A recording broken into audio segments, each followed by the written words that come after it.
we're live. All right. Welcome, everybody. It is 6:30 on October 20th, Monday, for the Select Board meeting. We will open, as per usual, with the Pledge of Allegiance. I pledge allegiance to the flag of the United States of America and to the republic for which it stands, one nation, under God, indivisible, with liberty and justice for all. Quick roll call. Dave Hemingway, Chair of the Select Board. John Mark. Marlo Herrick. And so for meeting rules and procedures, for the purpose of having guests, we do generally follow school rules, so please just raise your hand for any topic and try not to cut each other off. The microphone in here does pick up everything really well that will be recorded and then sent to YouTube. But if you are having problems hearing us for any reason, though we all tend to have big mouths, please let us know. We do have a mic system that can very easily be added and then make this easier.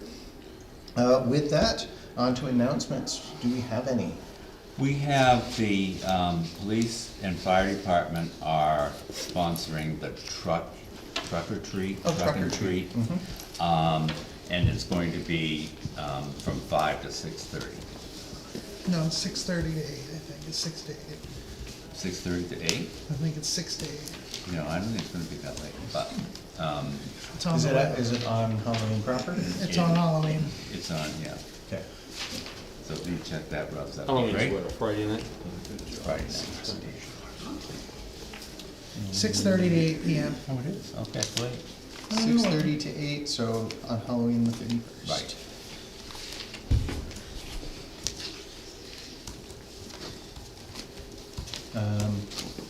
Do we have further announcements there? I have several other things that I'll bring up in Through the meeting? correspondence. through the Okay. meeting, yeah. I would also note that the statewide fire ban has not yet been lifted, so even though there is rain, please still refrain from burning unless that is lifted by the end of it.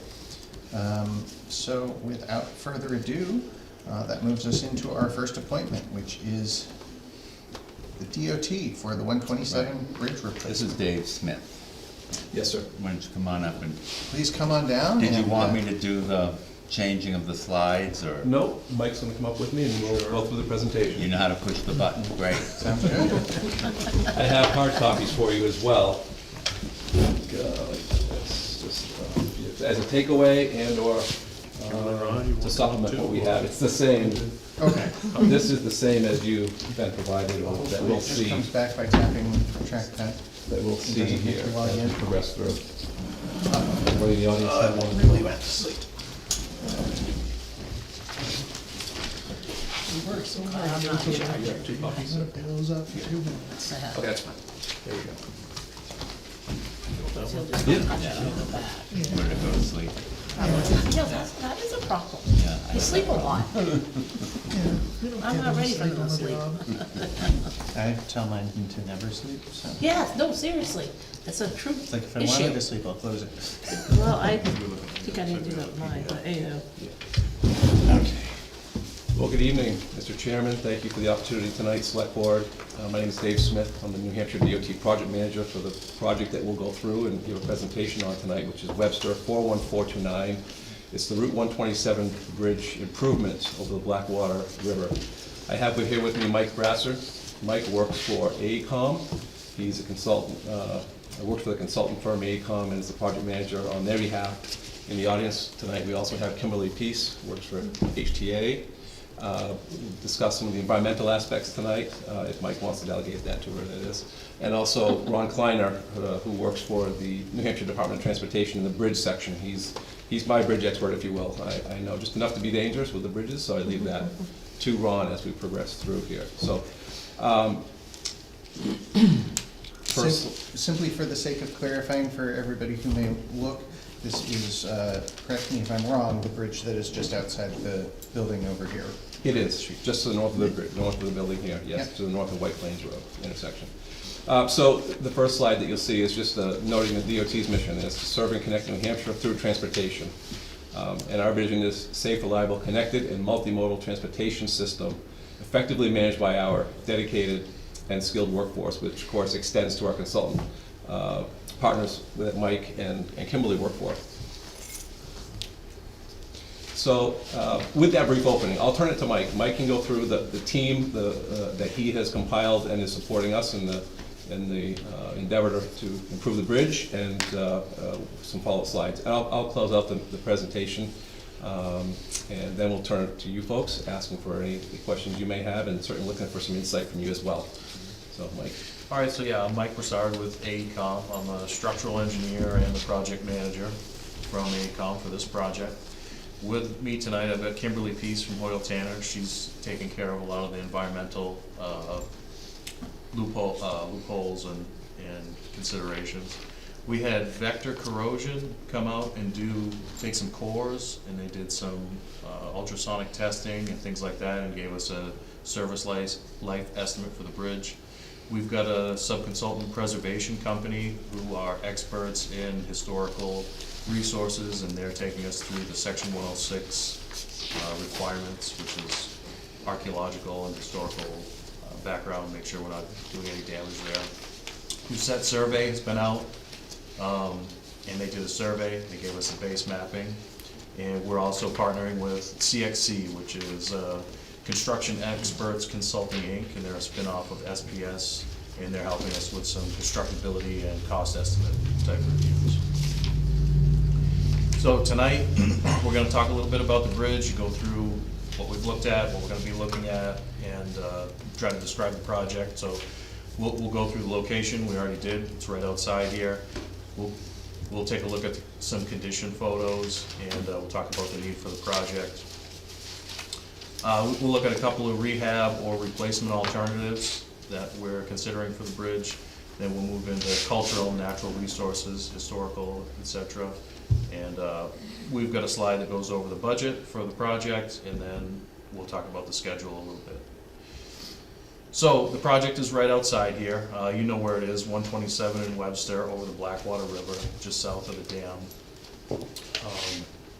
I guess I won't spend too much time on that. So here's some project location maps. This outline we've got in yellow on the left-hand side is an overall, what we're looking at in terms of historical, archaeological resources, and that's the mapped area. And the reason that's so large is because the bridge is part of the Sweats Mill Dam area. They were constructed at the same time, and I believe it's a historical unit together. And then the map on the right just shows our best guess at the area that might see impacts, right? It's not, the project hasn't been totally defined. This was our first guess at where we might be doing some actual work and ground disturbance, things like that. Do you have questions now, or? What do you think, Dave? You wanna go through, or just take them as we go? I'm fine with taking them as we go. Sure, Yeah, sure. Yeah. I guess my question on the project limits one, there's the circle that's basically across the street here. Yeah, just to the sure. top of the dam. Is that just for parking equipment? So that was the idea there, that's right. So that's what we were gonna ask you about tonight is, you know, what areas in town, you know, could the contractor park equipment, could they use that? So that'd be something we'd be looking to you folks to help us out with, in fact. So the bridge itself, it was constructed in 1941. It's a 3-span concrete rigid frame arch. And it's 164 feet long, and the longest span is the center span, which is 65 feet from pier to pier. It's got 4 concrete rigid frame leg units. The units are supported on spread footings, which are on ledge, the best we can tell. We've got a set of plans from when it was constructed. It's 34'4" wide, and the traffic it sees is about 1,200 or 1,300 vehicles a day. It's been on New Hampshire's red list since 2013. So we've got some photos here, and I'm sure you're all very familiar with this bridge. These 2 photos are looking at the bridge from the top side. We can see the rail, we can see the roadway, it's 2 lanes. We can see the safety maintenance walks on the side there, wide curbs. Then I've got a photo here of the downstream view looking back up at the bridge, and I've got an upstream view looking at the river from down in the channel.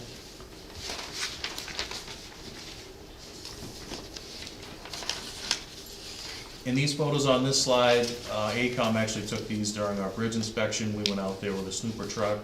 We sounded all the concrete, we tapped around, looking for cracks and efflorescence and spalls and things that are broken or need repairs / replacement. You can see here, there's some typical cracking where there's a splice in the girder units. We've got another note here calling out some efflorescence coming down the side of the fascia beams. We've got some delaminations here and there, the footings are cracked, and that's among a list of other defects that we found. So what are we trying to address here? Well, the bridge is deteriorating, right? It's, 80 years old, 90 years old? And it's not in good shape, right? It's on a 8-month New Hampshire DOT inspection cycle, which is, the normal inspection cycle is 2 years, so they're inspecting this bridge more frequently. In the New Hampshire DOT inspections, it's been rated as 4, which is in poor condition, and recently was just downgraded 1 from there. It's posted with an E2 weight restriction, which means heavier trucks aren't supposed to cross the bridge, right? And if you went to get a permit to take a heavy load through here, it would most likely be denied, go over that bridge. When you say heavier, how heavy are you talking? So Are we talking normal semis, or are we talking more? So E2 is, the definition is any permit vehicle. So that's above legal loads. Okay. That's an escorted load, right? Right, any escorted loads are gonna be rejected to crossing that bridge. While you're doing this or right now? Right now, with the sign that's out there. So there are some heavy loads that go over that bridge currently, which I'm not telling you anything you people. Right. So maintenance of traffic, we had our traffic engineers, they did a traffic count, and we looked at some different alternatives of maintaining traffic through here during construction. One thing we looked at was a detour. A detour on state routes is approximately 40 miles, so we think that's not gonna be a good option. And we also looked at a temporary bridge, and we looked at phasing, sort of demolishing half the bridge, keeping traffic on half, building it half, and doing it that way. So, and the traffic analysis is indicating that 1 lane alternating is enough for satisfactory performance. So, as long as we keep 1 lane with some lights and traffic going and stopping, then we think it'll be okay. I've been viewing and going by Route 4 quite a bit, and I've been noticing the interesting compliments and comments you get from the detour of the Route 4 bridge up here. I don't know if you paid attention to that, but you veer off and go into the neighborhood, so if we can avoid that kind of Negative attention. point made for both of us. Clothespin Bridge. The one right on Route 4, just above right by the logging company up there. Is that what they call it, the close? I believe, Ron, did you? No, we're talking, yeah, Yeah, up by it's Tim in- Reese. it's is in where the you're end. talking. The one in Andover? Yeah, there's sort of an undesignated detour through the Andover neighborhood, and it's got skeletons with shotguns on it and everything else, so I'm just, you know. It's Andover. That's it. My comment on the 1 lane would be that for the amount of traffic, I would agree that's probably fine. The concern would be that people will come down the hill quite fast, and so make sure that your signal is far enough up that people don't come around the corner and then not stop. You folks probably know it too, sorry. But you folks probably know, just to add to what Dave was saying, we live here, so we kind of see it every day. Coming down that hill is an undisclosed slipperiness in the wintertime. And I don't know when you're doing this construction, I would assume it's gonna be through some winter months or cold months. We, with the alternating 1 way, we have the opportunity to do it through the winter. Mike can probably give some more detailed insight as to the challenges that the bridge poses. But it's in essence, a single solid concrete mass. And so what we need to complete in a construction season, which is, say, April to November, is demolishing a portion of the existing bridge and building it back up while the traffic is already on a detour itself, or in a phased operation. So it will be demanding from a bridge, and not to mention it's 40 feet above the river itself. So it'll be a demanding bridge reconstruction. All those conditions Yeah. on Yeah. days below 32 degrees make it extremely slippery if you Yeah. have a storm, and with rain on a day like today. Yeah. So what you've got is a right directional veer, and your engineers probably could tell you that, but you know what I'm saying? It Yep. tends to push. What Dave's saying is, there's gonna be good signage up there to slow, not that that's gonna do it, we know that. You know what I'm saying? We've had that discussion relative to the need for even some advanced signing of the temporary signal that we put up there, because of that downhill curve to the right scenario and situation that we have. So, yeah, we'll be sure to discuss the layouts with you folks and get your expertise and that you have living here and experiencing that corridor. Yeah, we've acknowledged that, and not to mention some of the steep slopes to the sides of the east side, primarily of the bridge as well, and the Right. roadway. So, yeah. All right, so moving on. One option that we looked at is a bridge rehab with a temporary bridge, as I mentioned. And what that would consist of is building a temporary bridge, probably downstream from the existing bridge, which is gonna be quite an effort in itself. It's very steep, and it's quite a span. Then coming in and demolishing the existing bridge deck carefully without damaging the concrete below, right, which is gonna be a challenge in itself, and then rebuilding it. So then we're also looking at, we've looked at another rehab option here, which would be phased without a temporary bridge. So you come in, demolish one bay of the deck, and you've got one lane alternating traffic on the remaining portion of the bridge, then build back a slightly wider bridge, so you have enough room to move traffic over to that half, and essentially the same thing, demolish the deck and rebuild it, but this time it's wider. And this time, you've got a new beam there, so whether that's a concrete beam or a steel beam, it's probably gonna be a steel beam, so it's not gonna have the same look as the old bridge. And currently, we're looking at bridge replacement alternatives, and we're focusing in on the phased option, where we come in, demolish a part of the bridge, build back half of the new one, and shift traffic around from one to the other. And whether that's an easterly shift or a westerly shift and move the power lines, that's still something that we're looking at. We're not sure exactly which side it's gonna be just yet. So for replacement options, a single span steel beam seems like a good option. We can do beams that long. There would be a splice. You'd have to truck it here in two halves, and it would be, one half would be longer than the other half, of course. And then what we're showing here is a haunched steel beam, so those don't actually add any structural benefit. The haunch there, meaning where it gets deeper at the ends, that's just for looks. So you can do it with or without that architectural detail.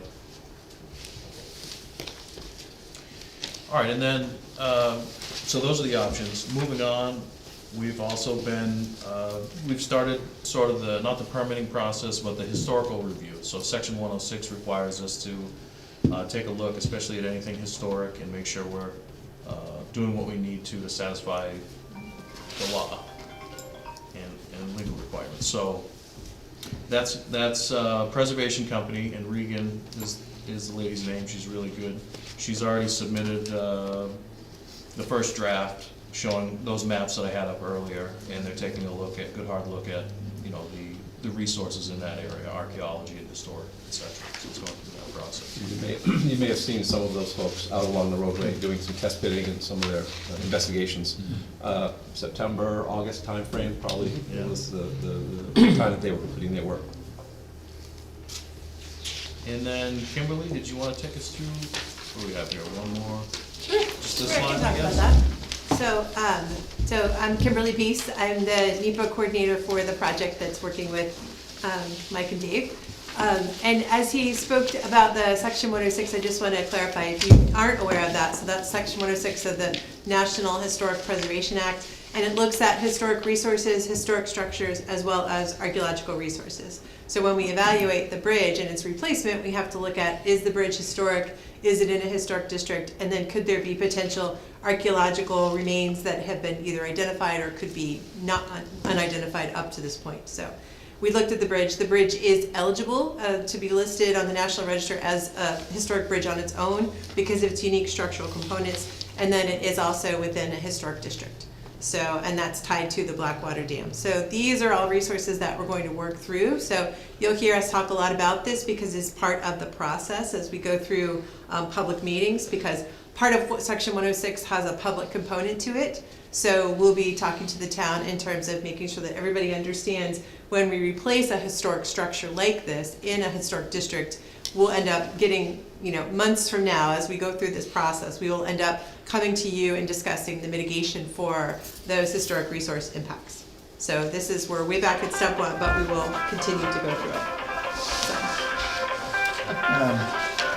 Just while that is taken care of, let's make sure that when they have something to come back with and talk about that specifically, let's make sure that we have both our Conservation Commission and the Historic Society made aware of that so that they can come and attend.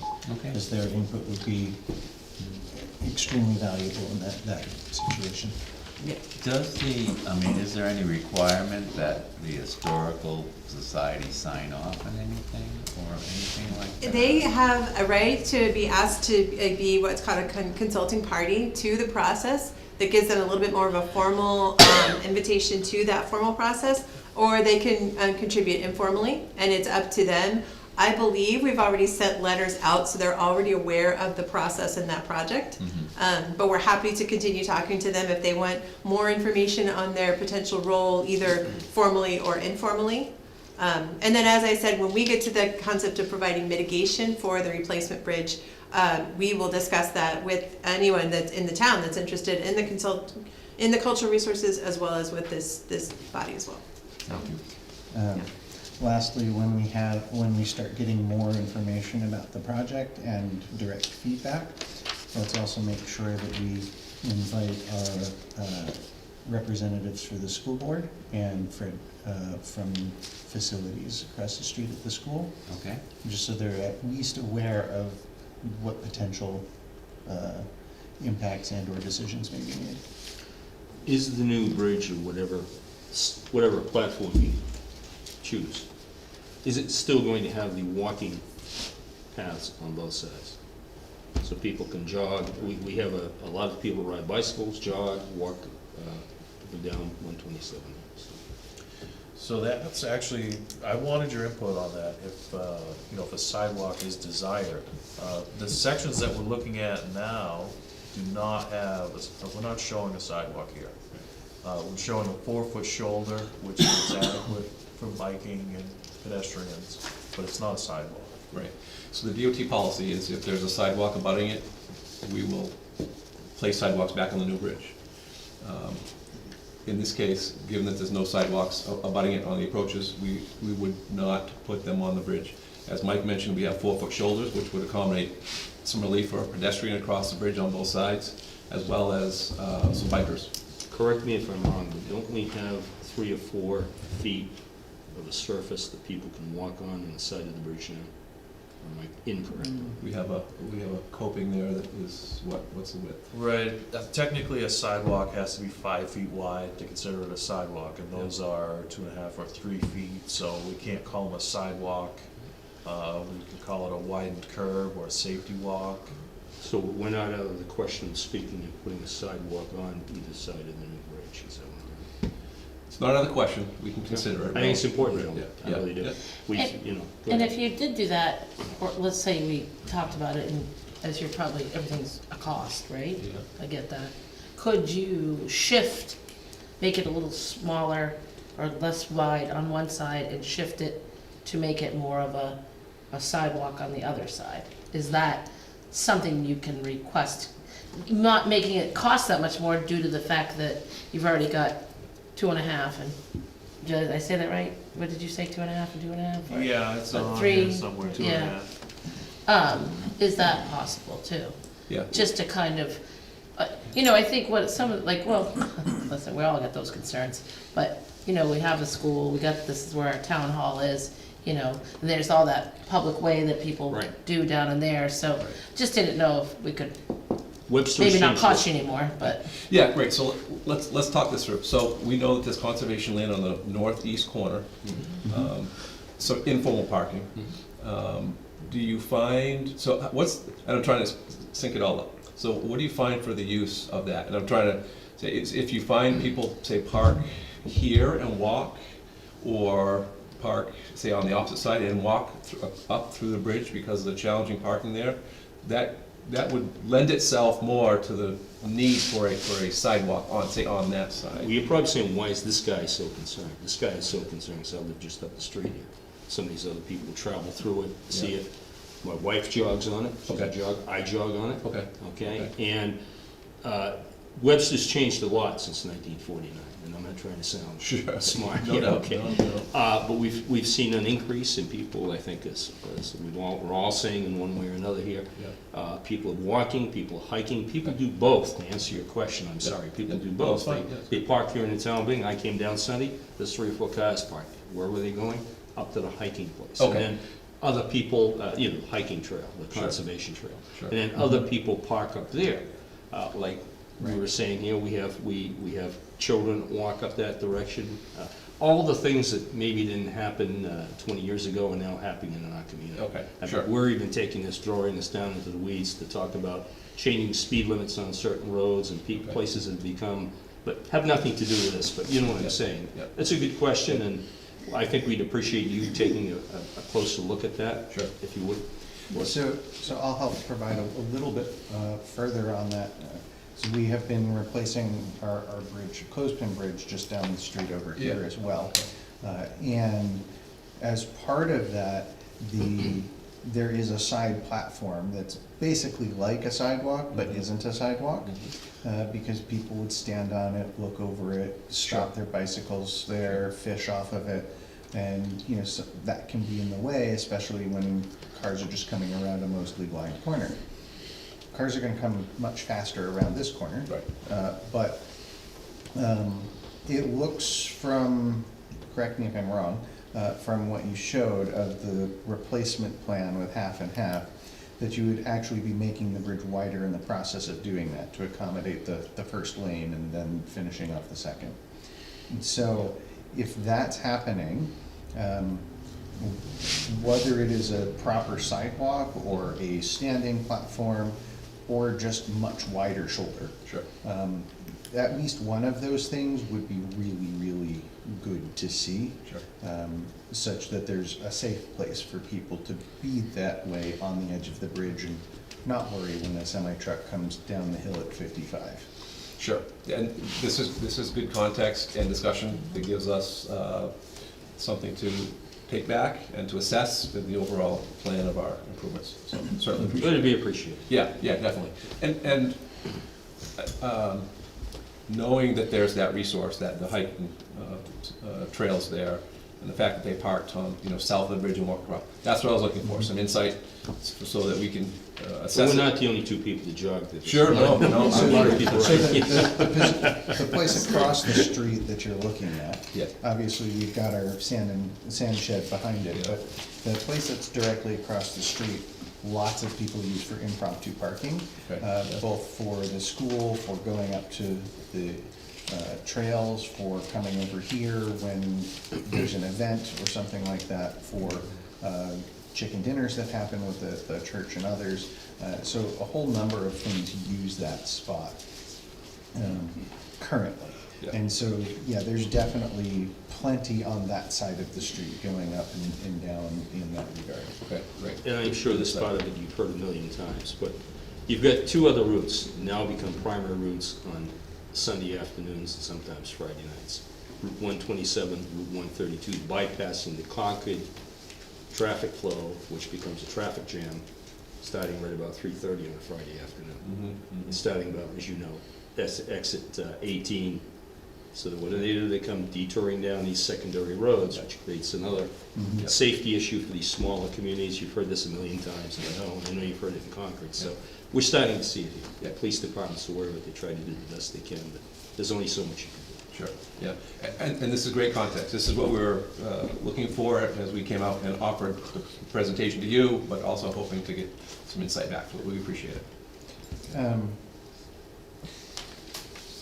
As feedback that is, I know something that's been raised towards DOT before, but is not directly the bridge. Up at the top of the hill, there's also there's an intersection that is largely blind and is a 127 off into Boscawen instead of going off this way, that would probably be used a fair amount, especially if the bridge were actually closed. And I know that assistance towards making that a better intersection has been requested a couple times. Okay. You might want to look into that depending on what your detour schedule is like, and maybe that can be done at the same time or leading up to it or something. If that was put into a four-way stop, which is what the plan was, am I correct about this prior to my being elected on board here? The intersection Yeah. at your house? Long Yeah. Street, yeah. Yeah. Long Street. So there's a discussion about it being a four-way stop. That Okay. would take care of your hazard problem Yeah. coming, not that I'm not gonna speed up, but it is at least going to slow down traffic. And that's a much simpler project. It's moving a electric light pole over, and not that I'm an engineer, I'm not. You know what I'm saying? It's- I do, yeah. So, it sounds like there's been some discussion about that intersection. Previously, was it yeah. with Bill Lambert by chance in our We safety had an section? update recently on it. Yeah, It would be building, Yeah, Russell can get you the details. I don't Okay. remember Yeah. who and exactly when at this point, but okay. And that'd be great. And Dana has my email, I believe you do, Yeah. Russ, Yeah, as well. So yeah, if you, we can have some coordination, collaboration on that intersection as well. If there's, sounds like you know of some discussion, and I expect it would be Bill Lambert. He and his group have been very instrumental at implementing all stops to making those Yeah, I mean, I know intersections this as safe as could be. four-way intersection, four-way stop intersection thing on some of the rural Yeah. roads has become a norm, and you guys were up there, what, last fall, yeah. taking a look at it? And speaking with the police chief, there was some discussion that was gonna be done in the next year or so. I don't know, but it hasn't been. It might be something that would help. I will, I'll have Bill, I'll reach out to Bill. yeah, He's especially at if the other end traffic of- pattern is changing at the same time as we're sticking in another light to control the bridge. It's one sign Yeah, to notify about the whole thing. I'll work with Bill and we'll get back to Dana and Russ. Okay. Okay, and they can be the conduit back to you folks. Great, thanks. I think we were almost done here. We Yeah, were so we just talking about natural resources, so Yeah. that's why we're What's here. wrong with you people? We're here to listen. This is great. This Yes. is exactly what We we are need. natural resources. Yes. So as you know, it crosses the Blackwater River. There's wetlands associated with the river upstream and downstream. For DES purposes, it's what we consider a tier 3 stream crossing. It has a large watershed. It has protected shoreland, so there'll be a shoreland permit and a wetland permit when it comes time to replace the structure. Because of the closeness to the dam, we have been in coordination with U.S. Army Corps as well to discuss the control of the water, as well as making sure that we don't have influence on the dam operations or vice versa. So that is an ongoing piece of conversation. We've done some initial due diligence. There's no listed federally protected species associated with the work. There are 2 state protected species, a turtle and a mussel. Those will be worked through as we get into the design and we look at protective conservation measures when we do the wetland permits. It has highest ranked habitat, which is great because we all know it's a really unique setting. Again, that's something that we'll look at protective measures as we get into the design. And it's in a special flood hazard area because it's very steep and very narrow valley. So, and then we do have those conservation areas that are around it. Depending on how those are used, we might come back to you to have some more discussions about whether those are what we call significant recreation resources, and then how we go about addressing those in terms of, would there be any temporary interruption of their use or any easements or acquisition of land from any of those unique parcels. So those are all parts of the process that we work through as we go through what's the NEPA process. And we are continuing to work through it and take a look at all those resources. Thank you, So, Kimberly. I think that's it for me. I think we're on the next one. Yeah, okay. So I'll put out an extra little piece of information that may or may not be perfectly reliable. The sand shed that we have across there, we are in the process of working on getting that up behind our safety building instead of in that location. So since I see that construction isn't scheduled to start until 2029, 3 years from now,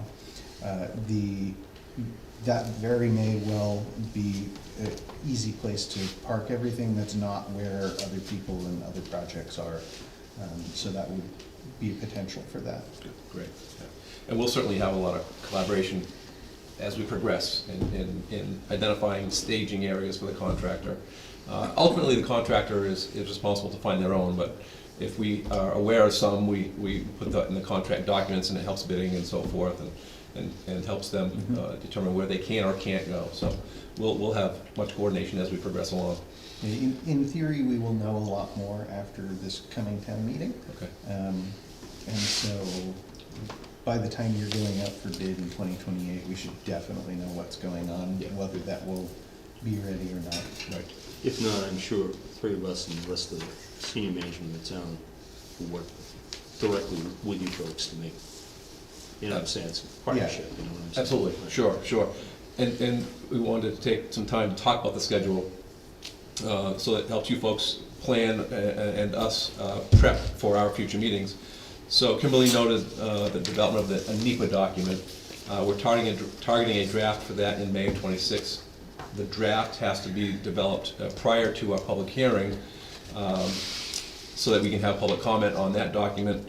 But before the public hearing, we're anticipating 2 public informational meetings where we would take and have a meeting similar to this, probably in this very same location if it's available, or a place that you folks would recommend, to share the project with the public and solicit insight from them, much like we are from you tonight.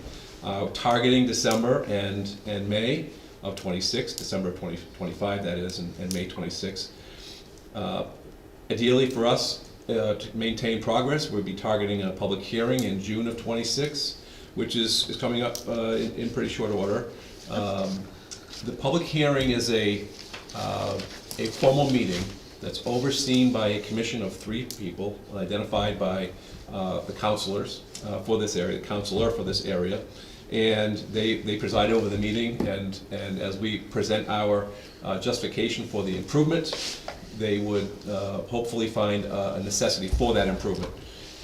And on the heels of that, we would be progressing into final design.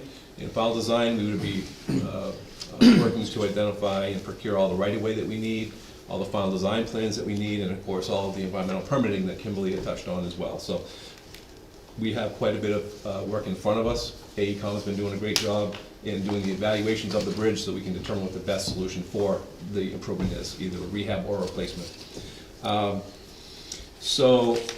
In October of 2028, we would be the target time frame for advertising for construction. And certainly that's, yes, 3 years out from now, allows us to do all of those tasks that I just mentioned. And so October 2028 means a start of construction in 2029, taking advantage, of course, that spring and getting construction rolling. Expect at least a 2-year construction season, Mike, I would expect. Probably. So we're saying at least 2 seasons, that being, say, April of '29 to November of '29, and then the same in 2030 at the least. We'll firm that time frame up as we progress along, and appreciate what the true needs of the bridge are. And the challenges, of course, being 40 feet above the river and the steep banks that Kimberly had mentioned. We'll assess all that with our consultant team and our construction folks in-house to make sure that we're identifying all those construction needs as we progress. So from a construction cost, we're looking, and we're very early on, we're probably at the 15 to 20% stage of progress at this point. We're identifying, and I'll say an all-in cost of about $10.5 million. And that's compiled of $8.5 of construction engineering, which is the DOT's oversight of the work itself. And then we have a contingency of unexpected costs at this point of about 15% at, say, $1.2 million. as we progress, those costs, and again, the alternatives will be firmed up.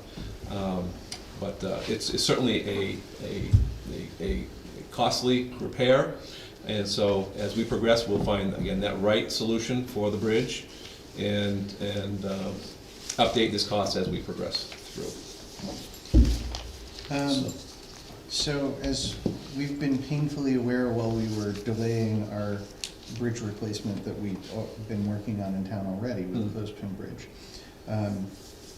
how does this fit in with the fiscal budgets of the state, and whether it will or won't happen, whether it gets delayed?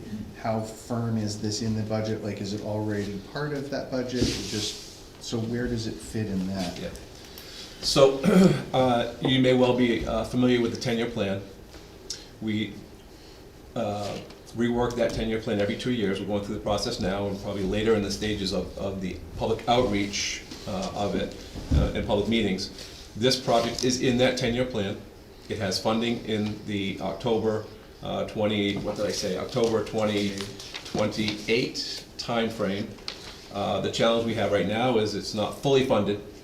However, the funding that was initially identified was based upon an unknown need.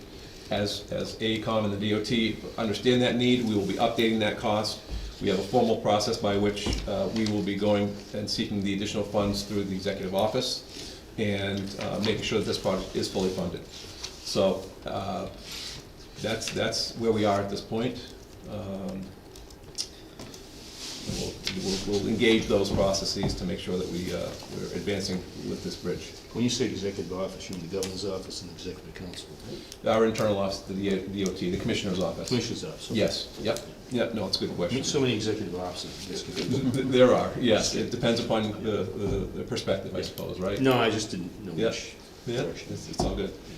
So the last slide we had, other than the contact information, mine and Mike's and Kimberly's contact information, is just some topics that we wanted to, say, prompt discussion on. And it may be for a future meeting, it doesn't necessarily need to be tonight. I have, again, worked with Dana a bit on getting here tonight, and so we can certainly have communication as we progress forward. And certainly would hope that some of you folks, if not all you folks, would be able to attend the public informational meeting we're targeting for December timeframe.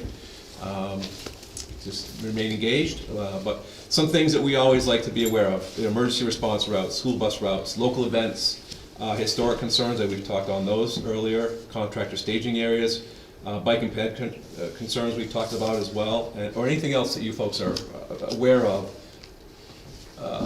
that may impact our design, our construction, and so forth. So we wanted to offer for a presentation tonight. Okay. I'll comment on one local event that is fairly big and always impacts 127. It is our Old Home Day. We have a parade. It goes from the safety building to down here at the school. Okay. So usually what's happening is we have a cruiser that's up here that stops traffic basically around where the bridge is. Okay. So that they can't continue down. Sure. If you're working on the bridge and you've got the light, we could use something like that already. Sure. But that's one to be aware of. So I think it's important, I think my colleagues here is to have the police chief and the fire chief speak. My background is public safety. It's their roles here in town. But with that being said, a couple of things I know they're going to say to you, and that is a primary turn-in for Warner Fire Department when they come over and back up the Webster Fire Department. I'll ask the fire chief to speak to that, and the police chief. We talked about the buses, major bus route, the kids, Okay, sure. children, school buses. You kind of right in the middle, for a small town, you kind of right in the middle of all of this. Right. As Dave has mentioned, you got the school over here, you got the athletic fields, you've got the historic walking trail, you've got the river, you've got the kayak event, which happens in the, Yeah, and our safety building is just Right. on one side of it, so You're it right. kind of cuts us in half. you got a lot of Webster up that way. Yep. You gentlemen folks do it every day. I would assume that you plan for fire trucks, and Yes. we just purchased a new fire truck, which is probably a little bit wider than the other ones that fire chief can speak to all that. Great. You know what I'm saying? All those things that If, since it is a one lane, I don't know if the standard one lane lights that would normally be used for something like that have emergency response selectors on them, for lack of a better word. But something like that might actually be important in this case because of our safety building being right here on one side of it. Sure. And what we can do is we can set up a meeting just to meet with the police and fire chiefs in town. Absolutely. As That'd be aside great, yeah, because I don't think it's from- our role to be talking to them. Right. Sure, no, that'd be great, and certainly, we'll make you aware of that, we'll work through Dana, I assume, and, Speaking to Dave's point, I noticed on the Andover Bridge, Route 4 Bridge, Yeah. it seems like they have a delay on those lights, and it does, you know what I'm trying to say? Yeah. When somebody jumps the light, the person on red is delayed a bit, correct me if I'm wrong, which seems to be a nice safety, not that some people that's gonna stop, but I mean, you know what I'm trying to say, those kind of things. I do. Typically, what we do for the operation of those lights is have a, in between, of course, the green and the red, we have a clear time when it's red on both ends and allows that vehicle, say on the north side, to fully get through the lane closure. Right. And bridge construction area. So then the other one activates and then allows it to go through. And the same thing is a lot of, time for clearance of that vehicle to get all the way through. And so that's a pretty standard Yeah, operation. obviously, I didn't see the other end to see, but you know what Sure. I'm saying? Oh, absolutely. You- Yeah. you know, Yeah. Seems the smart, Yeah, updated, safety. yeah. We'll make sure we have that meeting with the chiefs. Yeah, that'd be great. Appreciate it. And to your comment about bicycles and pedestrians, he's mentioned jogging, but this section of 127 is a very major bicycle route as well.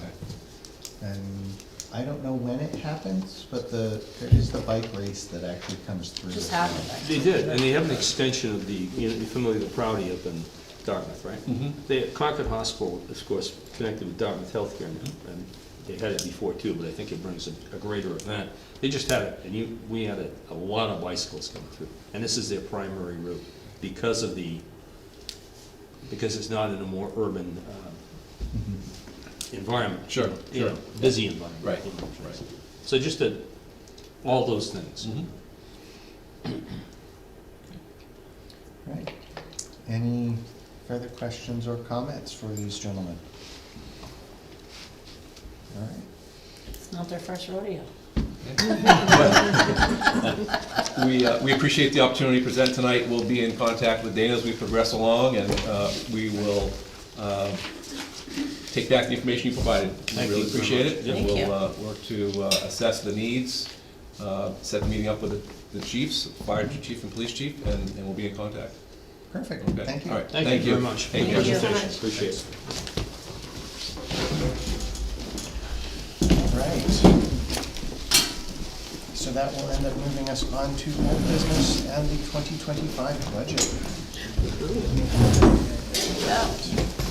All right. If you want to just turn off the projectors. Yeah. You do have, it. Nice. I thought I left it up. Thank you. I wasn't here last. I don't know what that means. Let's turn it off. And I'm So gonna the get that current- laptop out of your face. We're the bride. Right! That was There we go. it, years ago. So I've decided to start using these books like this. Yeah, I'm sorry they're new, but, Recycling is But- wonderful. So I'll put it in the order that you're gonna talk to people tonight, and then after this, I'll put it where it lays. I mean, I just wanted blue, but Just like. I wanted blue. You wanted blue? Well, maybe. Oh, he's such a gentleman. I didn't realize there were gonna be fights. Come on up, Brenda. Oh, God, no, this is great, this is great. Yeah. Yeah, right, this is really If fun. there was purple, David, Lime you'd be green. mailing it to David. Thank you. This is good, Dana. Hello, Miss Brenda. I'm going to start with parks to get that over with. Okay. Because cemeteries we might get into a little bit more than we want to. Okay.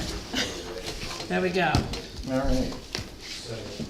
Okay, so parks, The only thing that's gonna change in that, we have never put, the porta potties in that.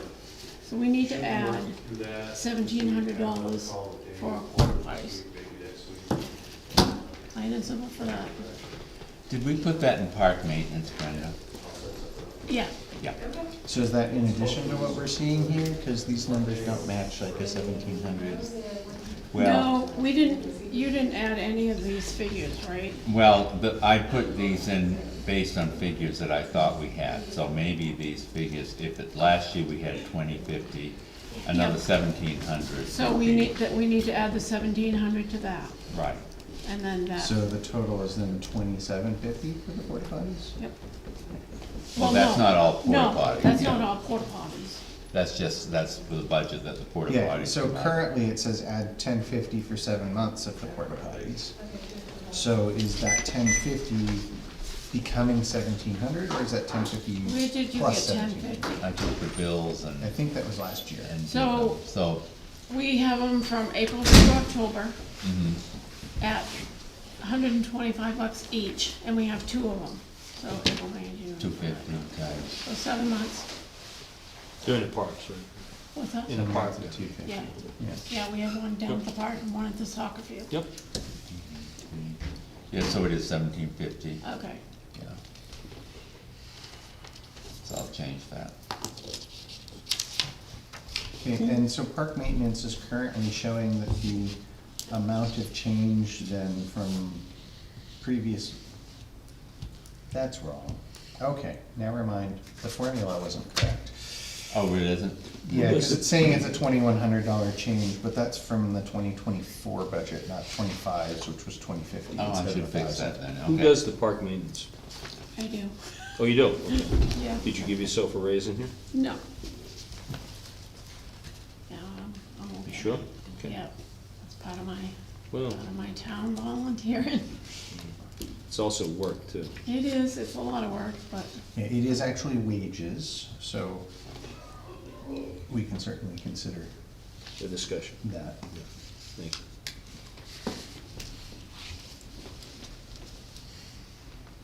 Okay. and that's it for parks, that's all I have for parks. That's all? Now we can go on to cemetery. I see the proposed budget listed here is down for Parks and Recs electricity.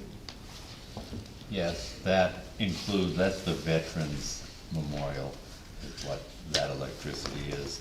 And as you see, we budgeted $350 last year, and here it is, November, we spent $73. Is that on solar or is that? No, it's regular electricity, but Is it's it? part of our solar No, group. I thought it was on a solar system up there, but I'm wrong. No, No. it isn't. We've talked about putting the flag light on solar before. Thinking. It has received pushback strongly each time that we've talked about it, so none of that. No, that's fine. That's fine. What do But they it want? is part of the group net metering, so it does get offset price Yep. from the solar. No, I was just curious, but thank you. So, do we have any electricity that's used at the park other than Old Home Day? And the Christmas Oh, tree. and the Christmas tree, And the yeah. Christmas tree, So- so, We can leave it at that amount. that doesn't, I haven't taken that out of that, probably I should, but, you know, Well, we can always I've add taken it. it out of the general electric, but it's not a lot. Although when we leave the meter on, it's $41.32, whether you use any or not. Yeah, so That's we what should, the we should monthly probably charge is. put that, we should either put that in here, or we should stop doing Parks and Recs electricity separate and just put it into a all municipal electric. That would be up to the board, if you wanted to do that. Can I ask a question? The lights were on for students to play sports over there the other night. Is that part of the electricity bill we're talking about? At the soccer field? Yes. No. Okay. No, that's I paid just wanna make for sure it's by covered. the soccer league. Okay, thank you. What's it Yeah, they have separated? their own. They have their own All right. account. Again, Is that paid through, Blue Storm? I just know it's Merrimack Valley Soccer Oh, League yeah, that okay, pays it. okay. Yeah. Okay. So the cemetery budget, I would like to add at least, to that 9950, I'd like to increase that to 15,000. And the reason I'm doing that is the cemetery department has never had a contract with our people. And I think we need a contract, and we need that to go out to bid. Because if over 10,000, it's gotta go out to bid anyway. And I'm thinking it's gonna be more than 9950. And this is for which portion? Cemetery. Right, but for what portion of the like, what are you? It's for the maintenance For of the- all the yeah, cemeteries, so mowing from- grass and. The, contracted services, so from 9950 to 15,000. I just think it's time that we need. to And so have- this is basically general cemetery contract, as opposed Maintenance. to like when we rehabilitated and then Yeah. when somebody else does fencing and somebody else does the Yeah, this is lawns. just contracted services, so that's the mowing, the trimming, whatever else. Putting a little loam down here and there and all. Yeah, How about yeah. now, who does the graves? Who digs Emmett them? digs the graves. Emmett, is that part of digging? That is not. It's not, okay. No, that comes directly from the people that are burying their people. They pay for And that. that's Gotcha. directly to Emmett. Okay, gotcha, that's Yeah. fine. You mentioned, Brenda, you have a project that you'd like to have accomplished at Yeah. Corso Cemetery. Yes, so I was thinking that we could put that $5,000 into the trust fund. So I've had several complaints about the fence at Corso Hill Cemetery. It's got all kinds of poison ivy on it. So right now we have to find somebody to come in and cut that poison ivy. And then somebody, which I have a quote for, will come in and spray it. It'll have to be sprayed twice, and the spraying alone is $5,000. But I'm trying to find somebody who wants to come in and cut poison ivy. Well, that's- So you're suggesting putting the So I'm money thinking in if we the put trust that fund? $5,000 Yeah. into the trust fund, Which- in case I don't use it, it'll be there for another Okay. time. Which is separate from your operating budget. Yeah. Yeah. Yeah, Boy, it sounds to me like something we have to do. I mean, we gotta do it. yeah, I mean, it's not, So to get somebody to come in, I think I need to add at least another 2,500 to supplies and repairs, to have somebody come in and cut it. Sounds like a great job. we know somebody So- that can cut it. So currently, cemetery supplies and repairs It's was 20. budgeted 2,500 and is showing that we used 1,690. So do we need to So add an far, additional 500 or? I may is there use more? some more of that, cause we need to, get some wood and have it set over the winter, cause we have a couple of repairs at, Riverdale and, Beaver Dam cemeteries. For the that we fences? need to- Fences, The fences, yes, okay. yeah. Okay, so you're looking for the 2,500 to go up. To go up to 5,000, Okay. and I think that might, it might. Do you have somebody to do the cutting of the? No, we're looking. Oh, I thought you did, okay. I have somebody do the spraying, but, Well, this is the time of the year to do it. Or Yes. early spring, yes, if you're gonna cut it. yeah. And I haven't been able Who to is find that it. person? I'm busy that day. I can see them all suited up. I mean, they must have people that do it, Well, yeah, but I guess it's, I'm sure they do. but Have you checked? Have you put it on I've looked, I've been looking, and I asked the people that spray it, and they don't. That's kinda But weird, I- but yeah. Maybe a landscape company or something. Oh, I'm sure. Maybe if you called like another town and their cemetery, I'm sure it's a common problem. We've never done anything, it's really bad. up Yeah. there. Isn't it weird though, when it does take off, it takes off? Yeah. This whole hill is full of it. Yeah, Believe it, we've got the same problem around the trees, yeah. I've got it on my property, it's yep, a problem. I'm having it cut out actually in another week, so.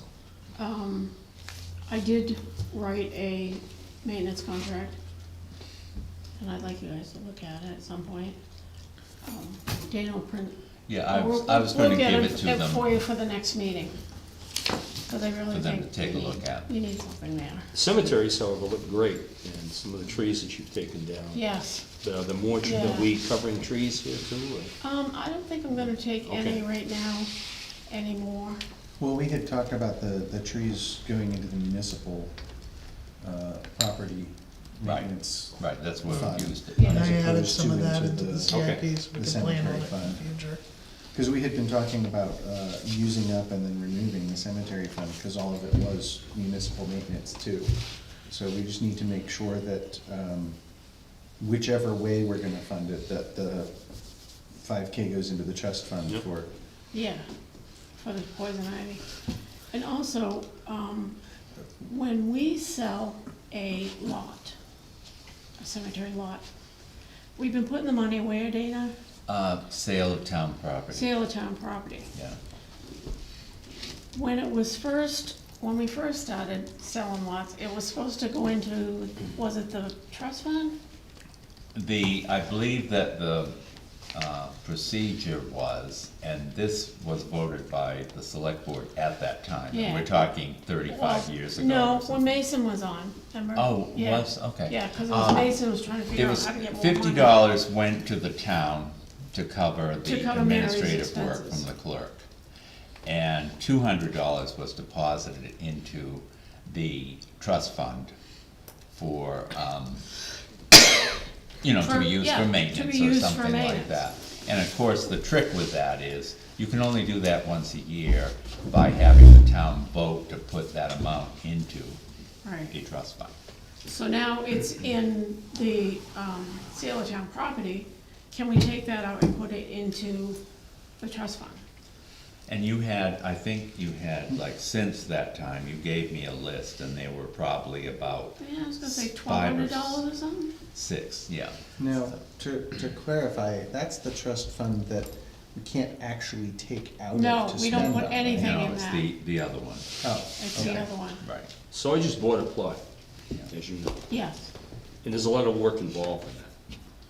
I'm not trying to stimulate a spark in the forest here tonight, but let me ask a question. In your opinion, do you think the fee should be raised? Now, let me ask the question first. How long has it been $250? Oh my gosh, it's forever, but we haven't sold that many lots. So we're not gonna get rich over, I think we should just leave it the way it is. All right. We never had any. No, I'm just asking. You If wouldn't you let lived me in buy town- one here, cause mine was $1,500 worth. If you lived in town, you'd have one, you know? Well, the only thing I was gonna say, should we consider raising it $50? If you feel comfortable, in my words, if you feel comfortable, $250 and, I thought it was extremely fair, but I watched the work everybody went through to get my deed to me and everything else. You coming up, selecting it, explaining it, it comes down here and the administrative work that goes with it. Then me calling you back again and bothering you, which I'm sure many people do, to say, Yeah, who do I all the call time, to, but who do I call to put the perimeter? Right. With the I'm wall. ignorant to it, so that's, you know what I'm saying to you, Yeah. so, yeah. Yeah, All right, I think you're good with that? Yeah, so part of that if you wanna, and I'll just throw this out as a thing to consider whenever we do talk the fees, is what is the fee designed for? Is it designed for, I'm buying a little thing? Is it designed for, I'm buying the plot and hopefully or I'm buying what hopefully maintains it for me being there afterwards? And so, I think there was a combination of those two that would have been initial. And at this point, none of the maintenance is actually coming out of that fund. It's, I'm buying a small plot so that I have a place. So, yeah, And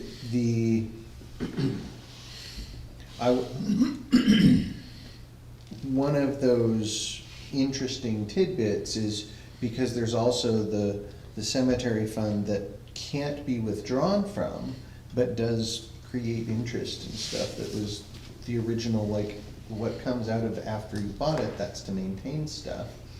Obviously, interest is no longer, 14, 15% Right. like it was many yeah, decades ago. yeah, we might make $100 a year.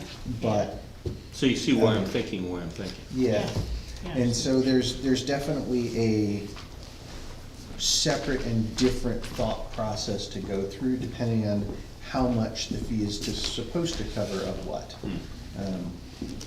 And it would be interesting to look at what that actually looks like for costs and what is around the area and how much that amount of land is worth in town and so Right. on. What other towns do too would be interesting. Yeah. I mean, I'm not trying to stimulate, Yeah, going through the process, it was just a lot of work for everybody.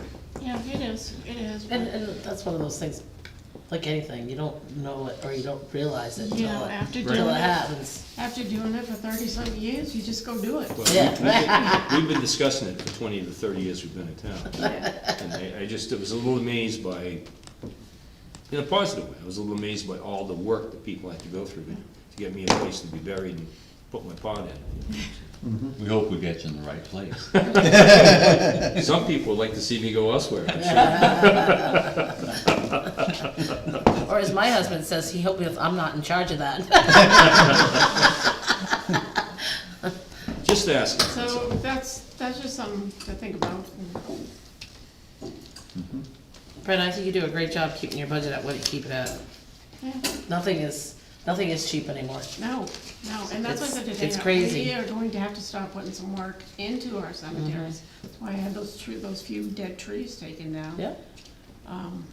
That opened up, of course, the Hill Cemetery. It really looks nice. Looks great, yeah, looks good. And I gotta say, Susie and her crew do a good job for you, Yeah. you know, doing their maintenance of the place. It's, for holidays, Memorial Day it looked great, Yeah. 4th of July it Yeah. looked great, it looks great now, it looks fall. And I know they get it all cleaned up by Veterans Day. Yeah, so- that is already. Yep. clean up Brenda, the you street. didn't have any concerns about any more trees down at Riverdale? No, not right now. Okay. I think we need to leave, we had talked about doing like 3 phases down there. Yeah, yeah, I think we're all right to leave them for another year. Mm-hmm. I don't wanna cut them. right. Because those are very expensive well, any tree's kind of expensive. And I don't know as we'd have to have a crane to do those last, Oh, is that right? Yeah. Oh, yeah, so Plug it 'em might over. not, Yeah. might not be as much.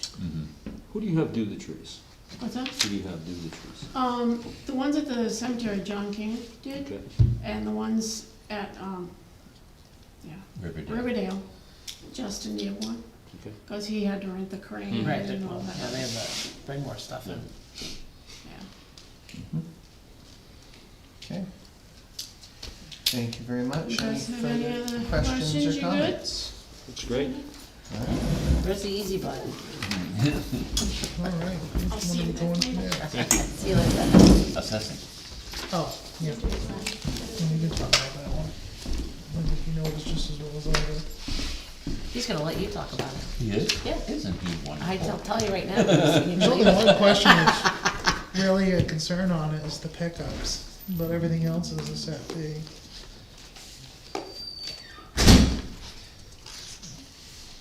Then the pickups go into, General. okay. And when do you pick And up? so revaluation is it's That been is the 14,500, but yeah. it's now showing 13,250. What happened? Because it's in the contract, that's what they would charge on that year. And so were we just previously putting pickups into that line or No. something to get the higher number, or? No, it depends on what they're doing in that particular year. So, and these are figures that we agreed to in the contract. I thought it was the same each year through, and then extra in the last year. No, it's extra in the last year because of the last year. But if you'd like to see the contract, I can show it to you. Would one of you gentlemen educate me, because I don't know the answer to this. When do we do the next reevaluation? 3 years 28. from now. 20, okay, thank you. Yeah. Because it's every I 5 am years, already- right? Yeah, and I I'm don't- already I starting to never get knew ready that, for like, it. that year. It's No, updated. I'm yeah. sorry to be so ignorant, but No, but it's interesting because people. I'm not saying that to come back, I'm just saying. No, That was just last year. It but does, It it does. does, Yeah. but it's interesting because of the changes in values as we all sit Yep. here. It's kind of freaky Yeah, how much things can swing. Oh, yeah. So, yeah. Look at all the new homes. Yeah. Well, and not just that, the cost of everything is up, but then also in the meantime, everybody's cost of living is up Yep. due to the fact that we don't evaluate them, somebody else does. Right. Yeah. I haven't They seen. do the revaluation, it's a 5-year cycle, so in other words, they are going out and visiting different sections of town. The last year is really studying the market Yep. and doing those types of things. And that's a state law, correct? It is, No, I was just looking for the education. yeah, so, Thanks. and this is, the 13,250 is the figure they have for the 26 amount for the reval. I would love to see in notes down there what it is for each of the years. I'll give you a copy of the Well, you can just contract stick it in the rather bottom than, of the, you want all 5 years? yeah, if I you just mean- stick what each of the 5 years are down in the bottom, like we put notes for the other stuff like the cemetery. Okay, cause that would be 10 if you want, cause the pickups are different every year too. Well, I'm just thinking cause you said the revaluation contract was different each year. Just that one, because we know what it is and Okay. we can I can prepare do for that. what the different amounts are. Right. So we, again, just educating me if you would please, we go back over these at some point. For Oh, instance, yes. I would like to see Brenda get a little bit more stipend or something. She does a great job and manages it. I know We usually cover, the, salaries, wages, et cetera. Okay. With Dana and or Russ at the end of the. Okay, I'm just the trying to get year, a cycle. the next If you year. notice in the cemetery, I just put in the I think it was 2.5%, which was your policy for stipends. So that's just a suggestion. Yeah, that's the commissioner. The parks is a little different because she bills That's us actually not in there, it's wrong. periodically. As an And- independent in a and- sense. And she bills Kinda like it. Emmett does. She puts so many hours into it, she keeps track of that, so it's. well, But yeah, I'm she just very trying, rarely comes up to what is budgeted. I'm just from, you know what I'm saying, I from mean, my we could- knowledge.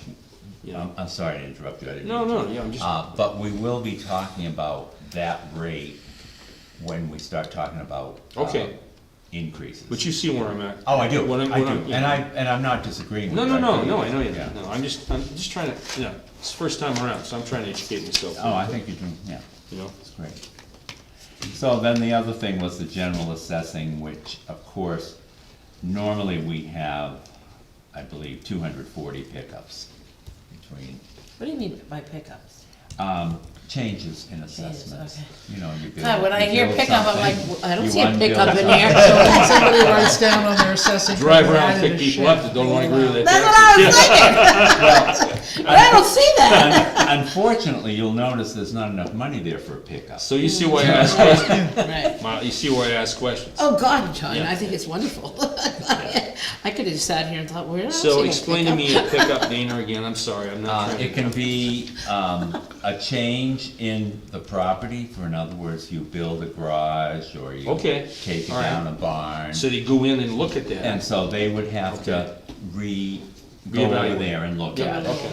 And I think- Or it would be a subdivision, you know, they have to And change that's the based land on the value. information you folks in senior management here get from the form that we all fill out. Correct. Right. All right, am I on track with Russ this? would give them that form, Okay, okay. and they would, And they go on it, and then They would there's go and the other investigate. part. If somebody asks me a question of the assessors and I can't answer it, No, that's that's where fine. it comes from. Just trying to get it down so next year I don't have to ask the questions. well, we don't mind answering them. Well, I like Appreciate answering questions. I just hope I have the right answer. Okay? And utility appraiser is lined up with our reval for the contract lengths now, right? The utility We did that last time, I contract was, next year's the last year. Oh, I thought we had made We the, had talked about it, but his contract wasn't up yet. oh, Yeah. okay. But I think that it's a good idea to have it in sync with that, as we had Yes. talked about. So next year we would, and as you see, his fee has stayed the same. Well, we might wanna talk about that or bring that up to him sooner. And because if it's a small increase to then stay over the next few years instead of a larger increase after another year, that might be a opportunity to make it all fit and match within the several years time frame. Okay. Instead of, you know, we'd like to extend you by 1 year or 2 years. Right, right.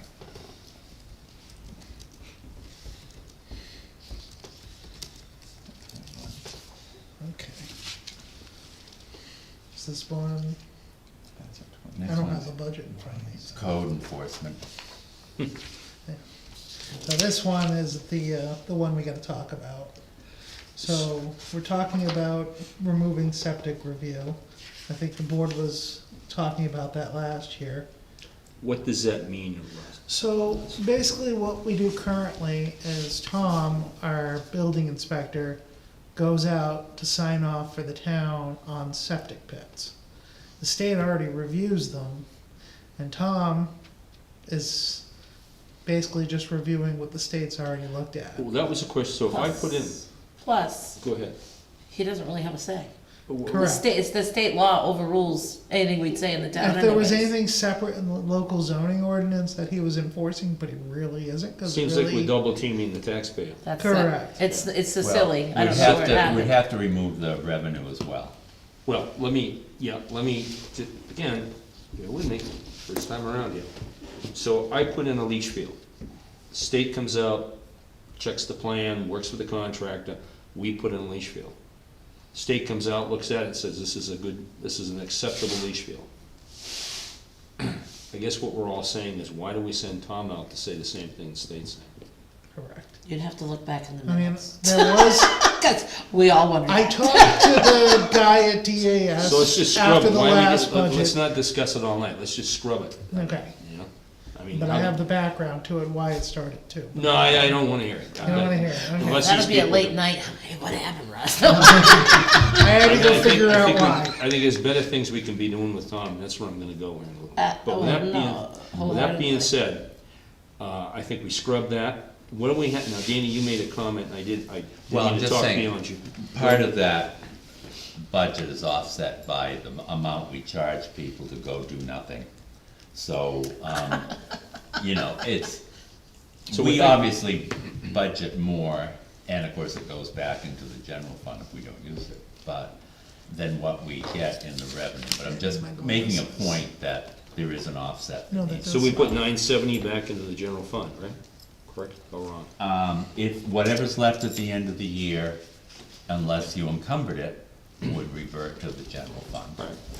So we step down and look at code inspection, right? Is septic review one where we should be leaving the like $1 in case they change rules and we have to start doing it in the future? I personally, Or are we expecting that we'll never do that so that it shouldn't be a line item ever again? I don't think it would be a problem if To reopen if the the line. law, for example, were to changed, change. yeah. For us to start. But $1 is not gonna raise the tax rate, and he makes a very good point. No, he makes a very good Saves point, time, because saves that effort, keeps makes it the easy. account open. Let's leave $1 in it, And certainly, if you'd like to. I think that I makes mean, sense.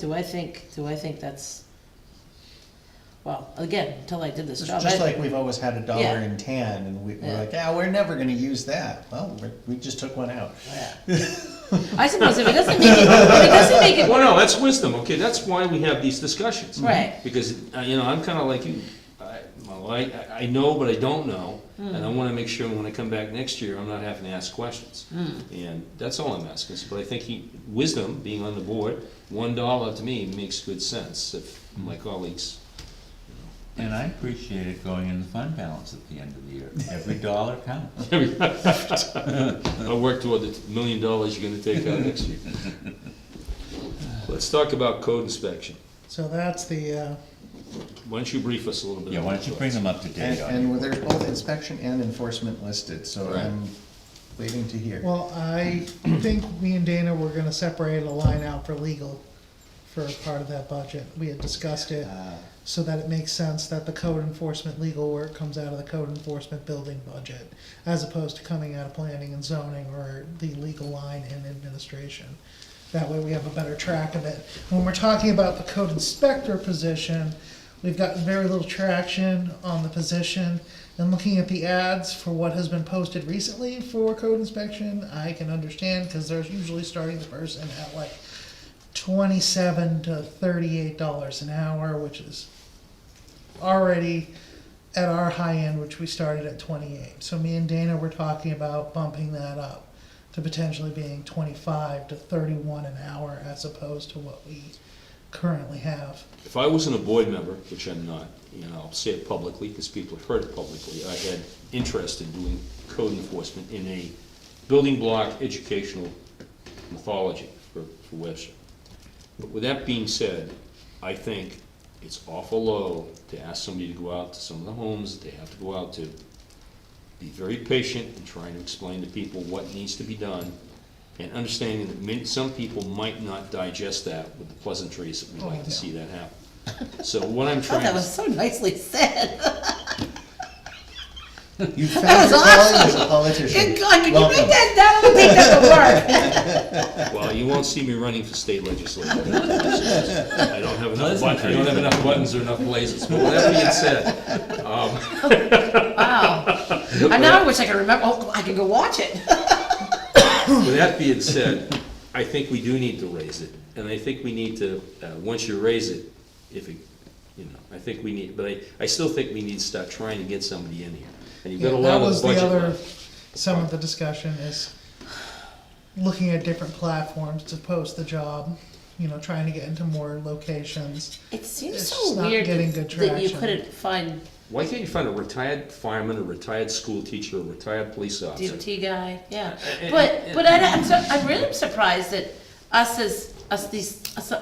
we're so surrounded by small towns. It's not like we're this little town and you got this big town, big town, big town. Right. I'm surprised that I mean, somebody couldn't be with, you couldn't share like we do the transfer that's one of the station things or we- whatever. Hopkins I doesn't wanna have discuss one. it with Warner Warner, yeah. and with Hopkins. Well, we've got to get a government warner first, so. Yeah, that's part of the problem, we discussed it. So with that being said, and again, I'm not trying to sound like a jerk, I'm being sincere here. I think we do need to have that, and I had a very nice discussion with, I guess he's the last selectman left in Warner, a few weeks ago. We had a very nice discussion. We said, we need to start working together. And Dana and I had a very good discussion with the town administrator and the select board chairman, down in Tookie on that, Oh, okay. on our fire department deal, which we got worked out very effectively. So all I'm saying is, I think once or twice a year, I think Marla's right, we need to pull everybody in and talk about that. Yeah, because I really think that would be a great way to go, is to have a shared code enforcement Yep. officer. The only real problem with that is that person would have to memorize 3 different ordinances, 2 or 3, and know which town's putting Well- what, and not get them confused. I don't think it's But- rocket science, you know what I'm Yeah. saying? Well, we could There- approach other, our neighbors. Yeah. Yeah, There's a certain amount of ordinance overlap, just because it's all oh yeah, we all the steal same it with the from each state. other. I was gonna say, again, the state's Like, really state quite in building code is charge. pretty, especially now, state building code is state building code, and you're And we not really really- allowed to do much to it. And we really don't enforce the state building code that much, because we Right. don't have an adopted building code. How much time do you spend, and I've worked with you behind the scenes, you know what you're doing. When I say I've worked with you behind the scenes, I've said, this isn't working, that isn't working, move this forward, got the approval of my colleagues here. But what I'm saying to you is, in some cases, how much time have you spent on literally coding? You've spent a lot of time A lot. writing I would letters. say probably 3 or 4 hours a week is just dedicated And to those are- code yeah. enforcement stuff. And those are based on, I know you've had citizens' complaints, it isn't us just sitting here complaining. You've had citizens' complaints about junkyards, disposal, cars in the yard, all kinds of stuff. And, I mean, that's a lot of time. 3 times 52, that's a lot of hours a year. Yep, You know what I'm saying? And each case is different amount, you yeah. know. Well, each So- case, you're right, you're 100% And correct. I'm about to be spending a lot more time on it soon. Well, so. some of them some of them that you've written 4 letters to need to start seeing the court. Oh, they're going, Yeah. that's why I'm gonna be spending a lot of time I'm sorry to be on so it. blunt, but when you're given opportunities, there's nothing nicer than an opportunity not to go to court. Right, well, that's kind of the argument we're setting up in those cases, is to say, we bent over backwards to try to get you to comply with our ordinance. Your Yeah, Honor, I- there's nothing we can do at this point. Nobody wants to take somebody to court. No, we don't wanna do it. So anyway, that's my little editorial tonight. And then I think we were talking about maybe getting more hours in the position to make it Yep. more. No, I think you and Dana are 100% correct. I think my colleagues are saying the same, maybe they're not. No, nobody is for nothing. Well, Correct. we'll reach out to area towns now. Well, I think Warner would be a good shot in Hopkinton, since we already got a shared agreement with them. I think that would be very This seems appropriate. like it shouldn't be that, that would be where it was, where he could make, who, he or she or whatever, make not bad money.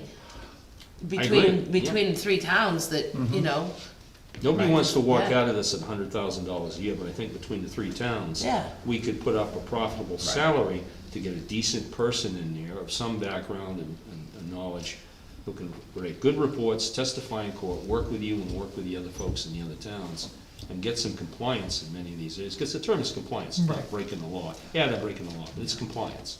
You know So, what I'm saying? let me Very ask important to a, get the facts. Right. let me pose an interesting thought for that, in that the towns, unless it's one town doing it, won't be able to offer, like, this is a full-time position to cover 3 towns with, you know, benefits that apply. It would be 3 towns saying, we're gonna pay you some hourly rate, which is far less attractive to a lot of people than I've got an actual employment. I couldn't like, so I The- couldn't one Well, I town. think we And have. right now, for example, with the transfer station, all of that is done through Hopkinton, and we just pay Hopkinton. But we also see the problems with that, where it's like, well, they just do what they decide they're gonna do. Well, that's, you're right, you're right. So, That's a let whole other me, discussion. let me ask, Well, this is maybe there's a way, because I don't think many of the towns in our county have a position that's doing this, certainly not something that's full-time. Is there a way to perhaps push this towards a county code enforcer and have them put it on the books and cover the county? I think that would be much harder to do. But it's almost like It a. would be harder to do, but but it's it would almost make a like lot more sense. kind of a forester ranger, cause that's Yeah. what that's all, that's state, you. Yeah. It's not county necessarily, but you have your makeup of them, and if they think there's, something being broken, either anything to do with forestry, they have the right to, But it would, come in it would and- make more sense to me, like, for the county to be offering a position for a code enforcement officer that can cover the county. so how do you do that? I don't know. I think, I mean, Dave, you know, I never, look here right now and tell you, I never tread on your, because I'm the same way, I'll throw something out there. But I don't know if that kind of collaboration with the county would work. And I'm not I don't know being if it's critical. possible I'm for not, it I don't to even work. know. Yeah, we that's why got I'm- one hiccup in the beginning, it's not the county's. What I'd ordinance. like to try is Right. get everybody together from Hopkinton, Warner, and us, and sit down and say, look, and maybe even Salisbury, I don't know. Does Boscawen have one? I don't know, I'd have to look. I know. I've Which is looked at kinda those- scary with the way that's growing. Well, there's The gotta reason be I say towns who that share is, employees. like, I'm Well, sure there are there towns is. that share employees, and, you I don't know, know why if you they're couldn't share full-time, everything. someone has to do like Hopkinton does with our Right. employees. that- But you're also looking at police, fire, teachers, no, traditionally, and don't get me wrong, traditionally, it could be a contract, and you might be right, it might Yeah. be smart to do a, think about at least a part-time, and give them the full-time benefits in some capacity. I mean, that's a discussion, and you're not wrong. But usually, if you can attract a retired fireman, a retired policeman, a retired school teacher, a retired person that worked for the state, maybe in maintenance or something like, I mean, there are, all those people are now, if they're retiring, it's, you know, it's that age where people are now starting to retire for those positions, the first generation or second generation of that.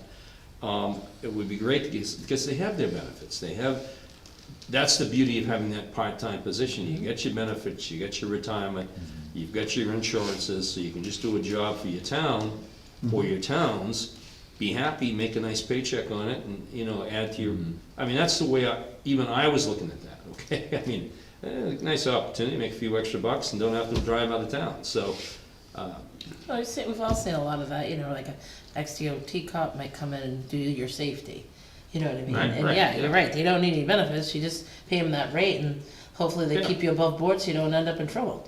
you know, and I'm not treading on Which anything is here. the same thing Yeah. we're actually Right, talking about, yeah. because the big thing is we don't wanna see our town get out of control, number one.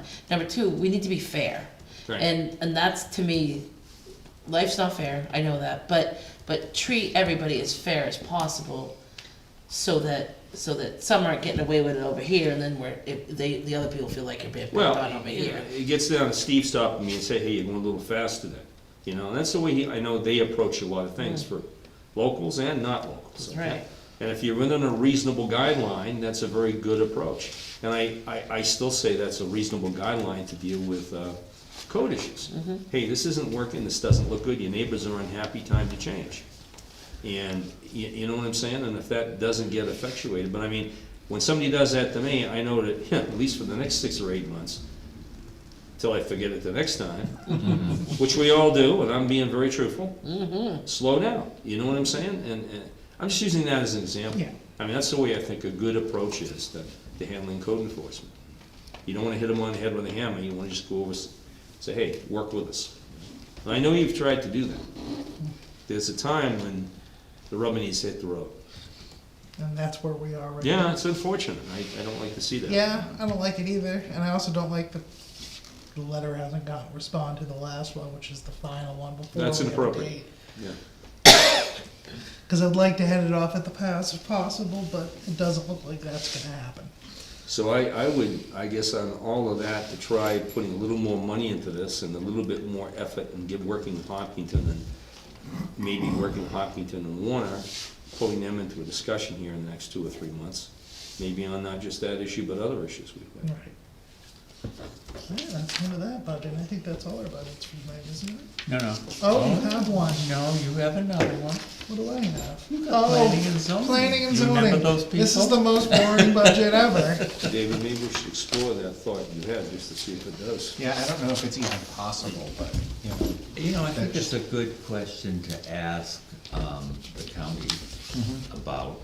Isn't it funny though, but if you think about it, there is plenty of county people that, well, I know that in our industry, there's plenty of county people that tell you what to do.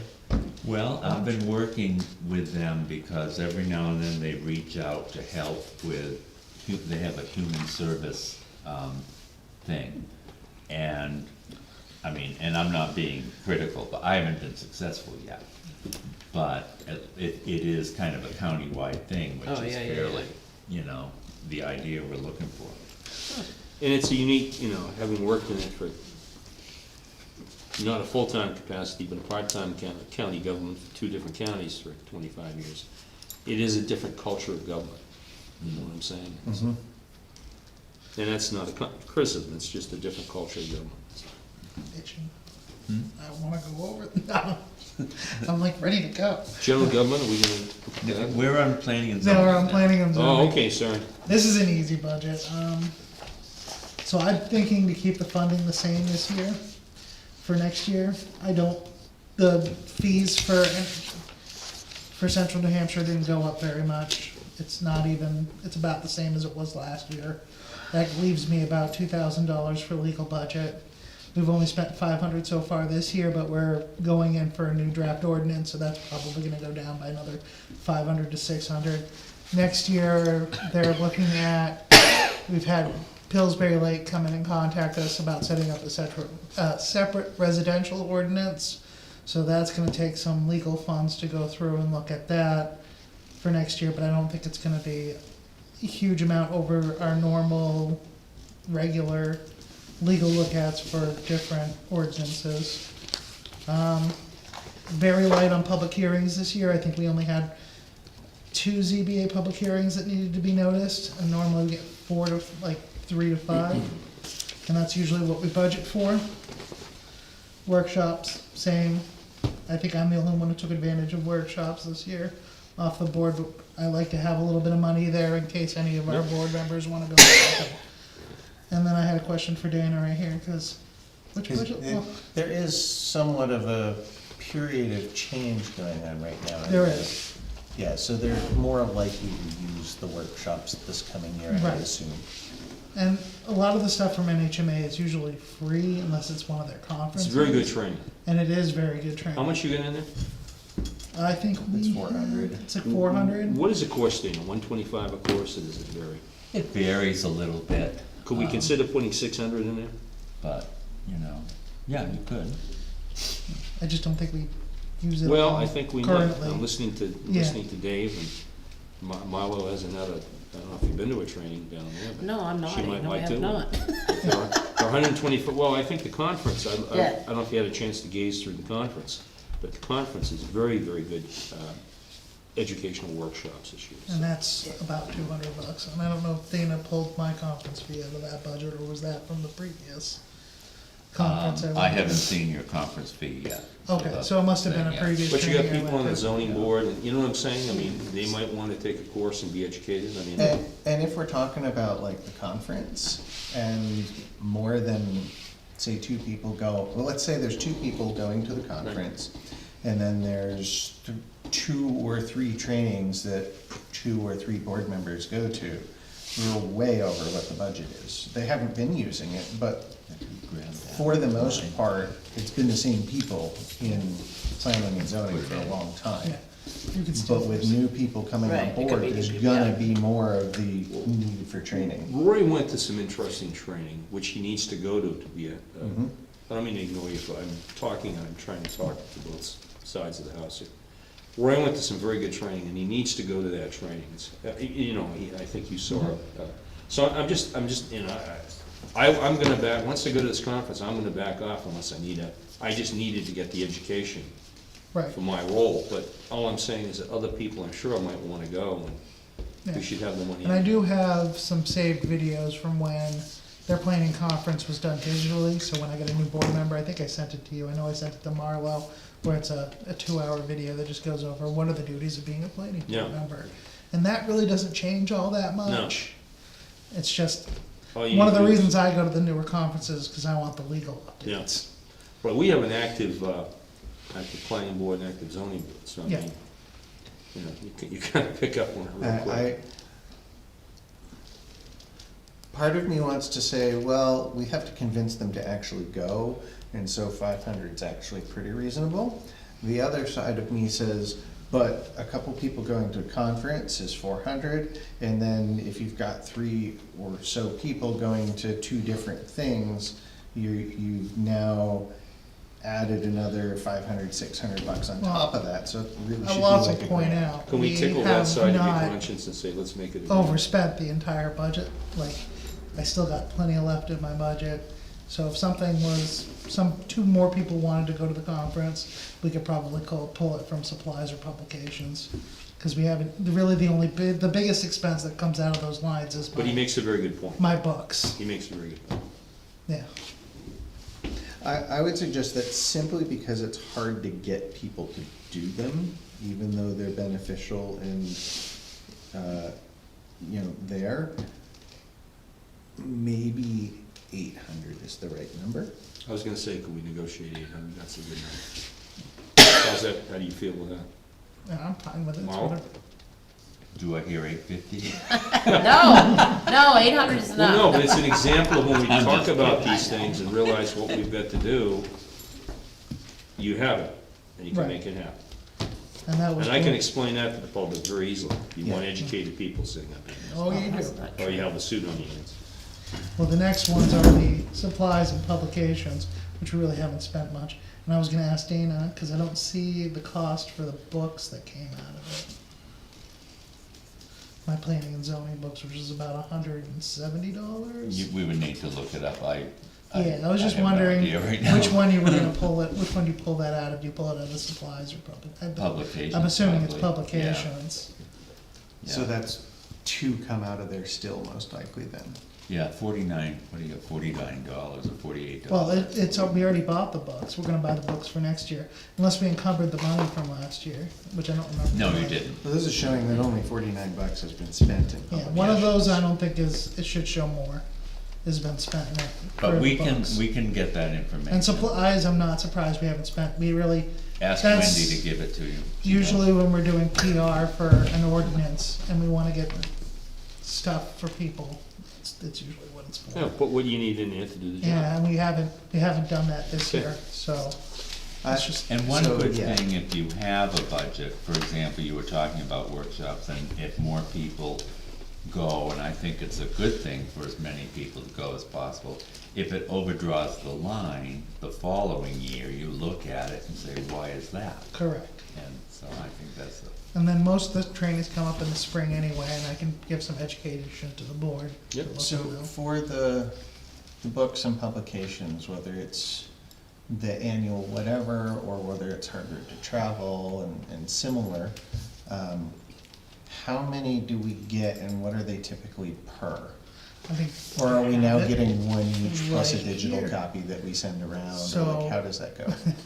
The fun thing about the digital copy with the way they do it, it's the same price either way. If you do a digital copy, I mean, I could order and they send it, I tried that like 3 years ago, it really didn't work out. It was just, they send a digital copy, it's like a CD, and I'm like, a CD, really? Interest?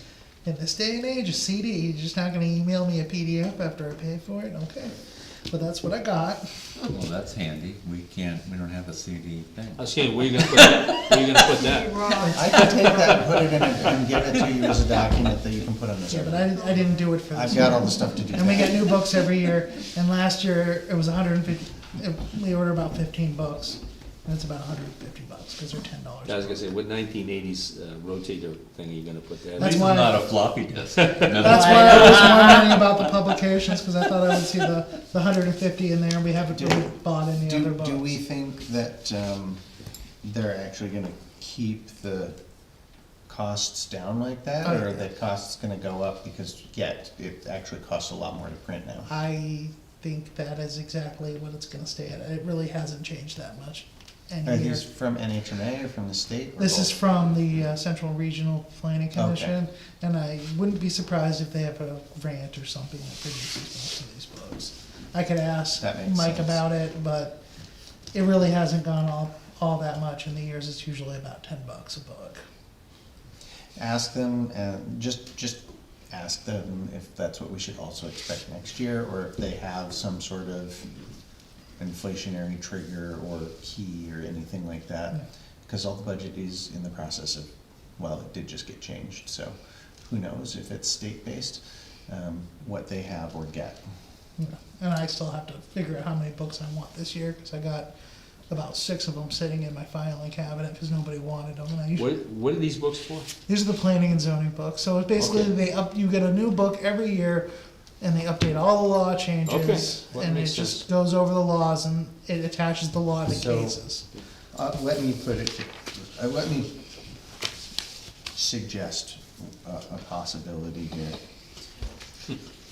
If people aren't taking them anyway when they're provided, I would suggest that we have one copy that we order and give to the library to put in the library, because the public should be able to access this easily too. We have one that we give to the chair of each of the ZBA and planning board. And we have like a copy for you in the office, and then like 2 other copies that can be brought out at each meeting. Well, I was also gonna ask the members who wants a book, because some members do like them, like Barbara likes her Fair. book, How much is a book? $9.60. I'll pay for my Craig? own, but I would like a book. Okay. That's what No, I'm getting to at. me, That's why I usually try to ask the board members To who me, it's That actually makes wants sense, one. but, Who but doesn't that way want we one. have a, like, And I usually order one, there's usually one that stays in the office, one goes in the conference room across the hall. And I didn't usually put one in the library, but that makes sense. But that's a good fine. point, so somebody can come in, say, Russ, can I borrow the book, go in the conference room, sit and read, whatever they're gonna do, take notes, put it on their computer, whatever they wanna do. yeah, and they can do What do you that mean? now, Yeah. but they should also be able to Nope, go it's grab pretty it good. from the library. Well, I'm gonna make a point to that, because we had a gentleman sit in the, who was the gentleman that came up from, the lake, Dan Wall? I don't know the gentleman's name, it could be Dan Wall, I think Yeah, I his name think, is. I was just finishing those. And I don't want to get into it tonight, but I think we need to take more concern. He wants to talk about ordinances for the lake area and that. And it becomes somewhat of a legal issue. I don't know the background to it, but I think we should maybe have him come before the board meeting. Oh, that wasn't him then. Pardon? He was talking about ADUs.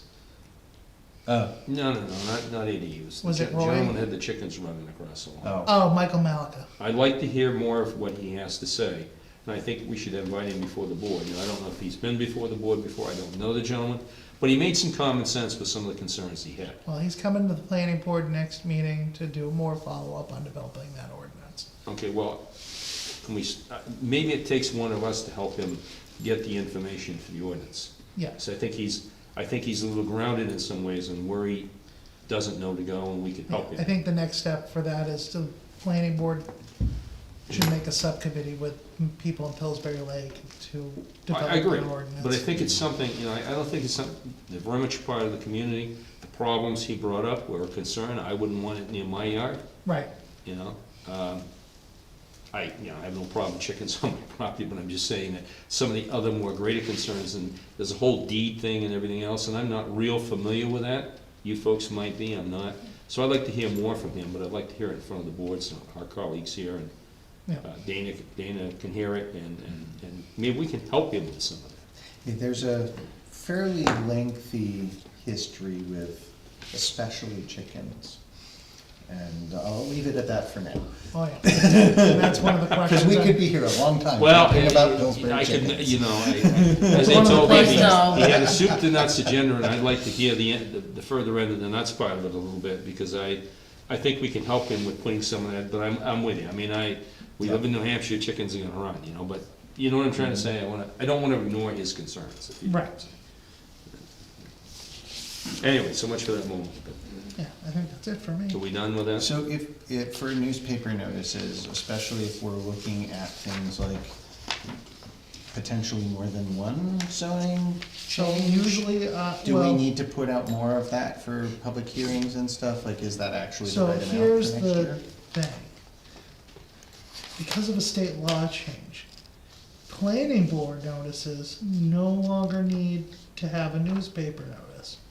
However, because the zoning ordinance specifically says newspaper in it, you still need to send out newspaper notices for the zoning board of adjustment, but not the planning board.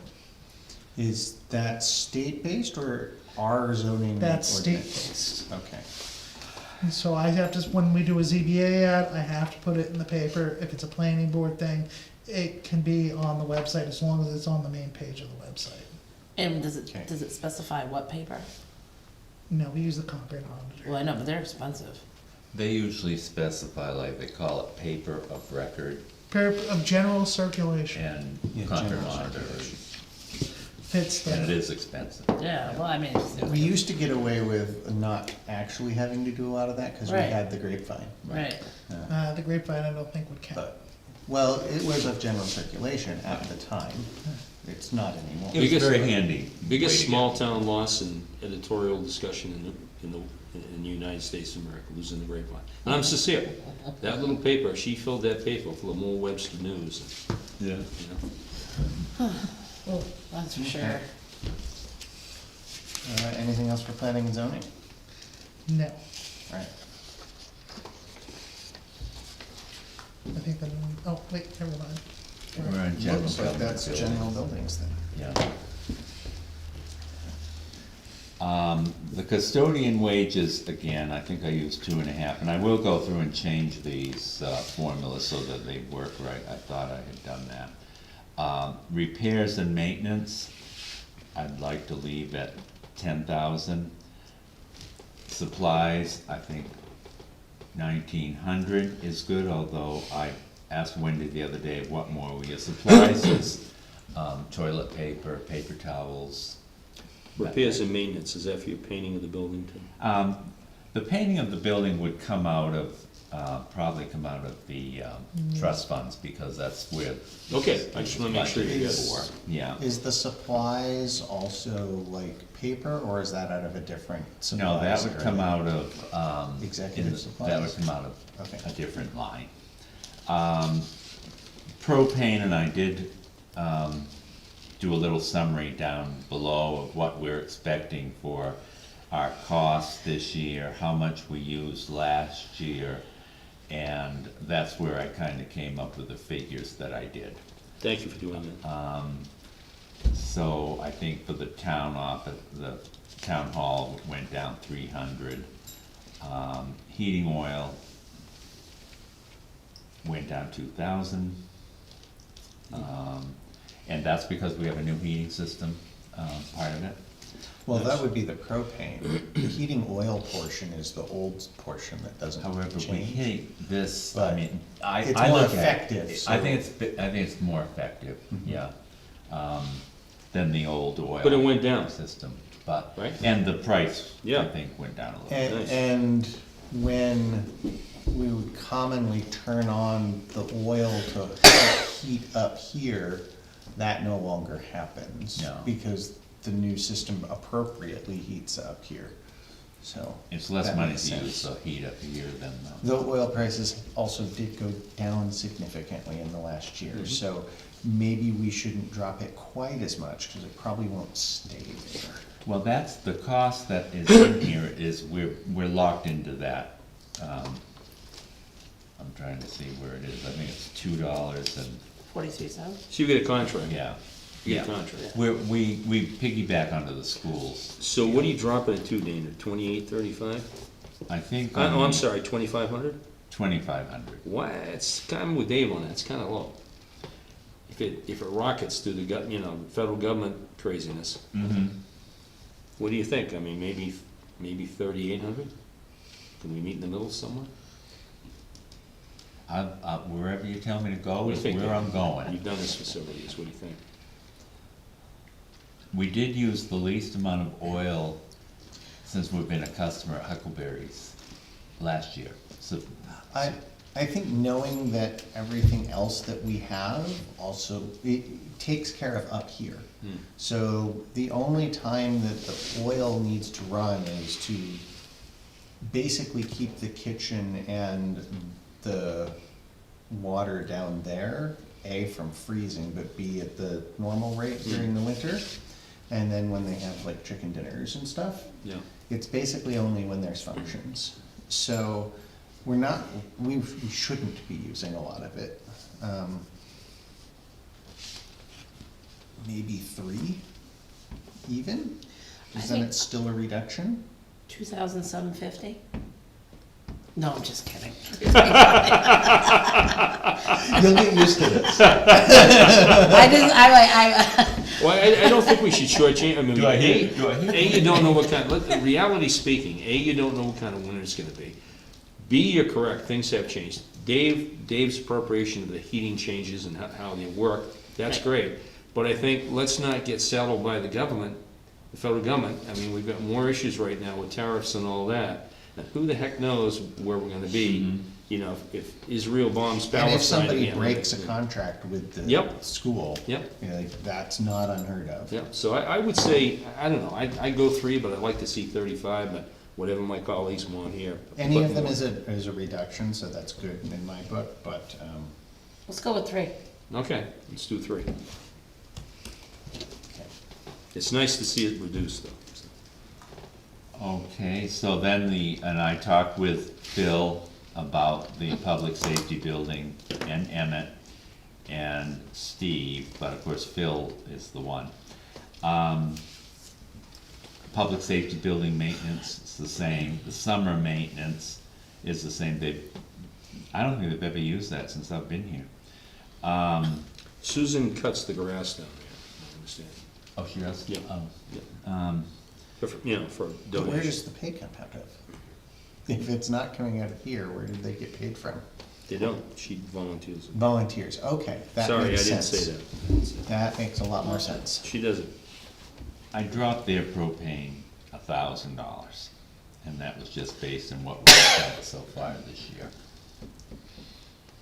What did we spend, the past couple years? Like, has it always been 10,000-ish, or? Well, it's been budgeted at $11,000 since '23 anyway. Last year, they used 46, hundred gallons.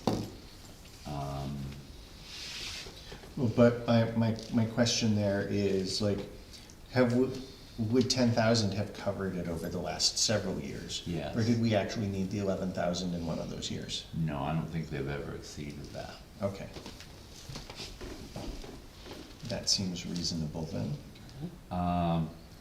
Telephone, I think 11,000 is still good. Postage, postage has increased obviously in the last year. And also the clerk now has a lot of mandated, unfunded state mandated to send out things for, voting.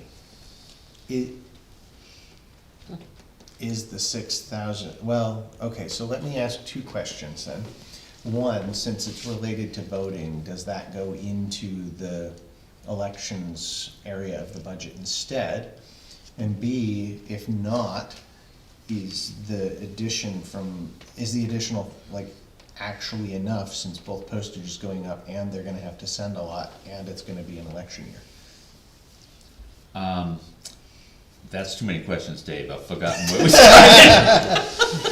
Well, listen, it's gonna be a lot more mail, I a lot more think postage, how much Your more? first question, I think we certainly, if Does you it go into decided to elections or put, to here? you could put some money for postage in elections if you wanted.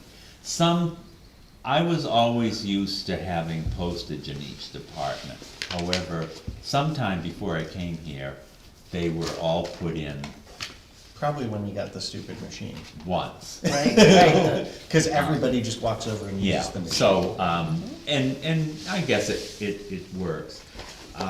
Except Is for the $6,000 enough?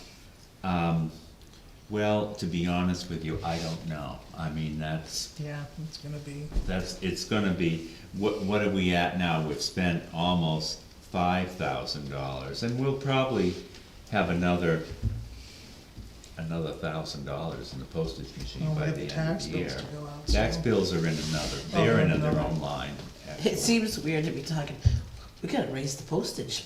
So maybe, You know what I mean? Yeah. It's like, holy crap. So is 6 and the grand enough? postage keeps. What do you think?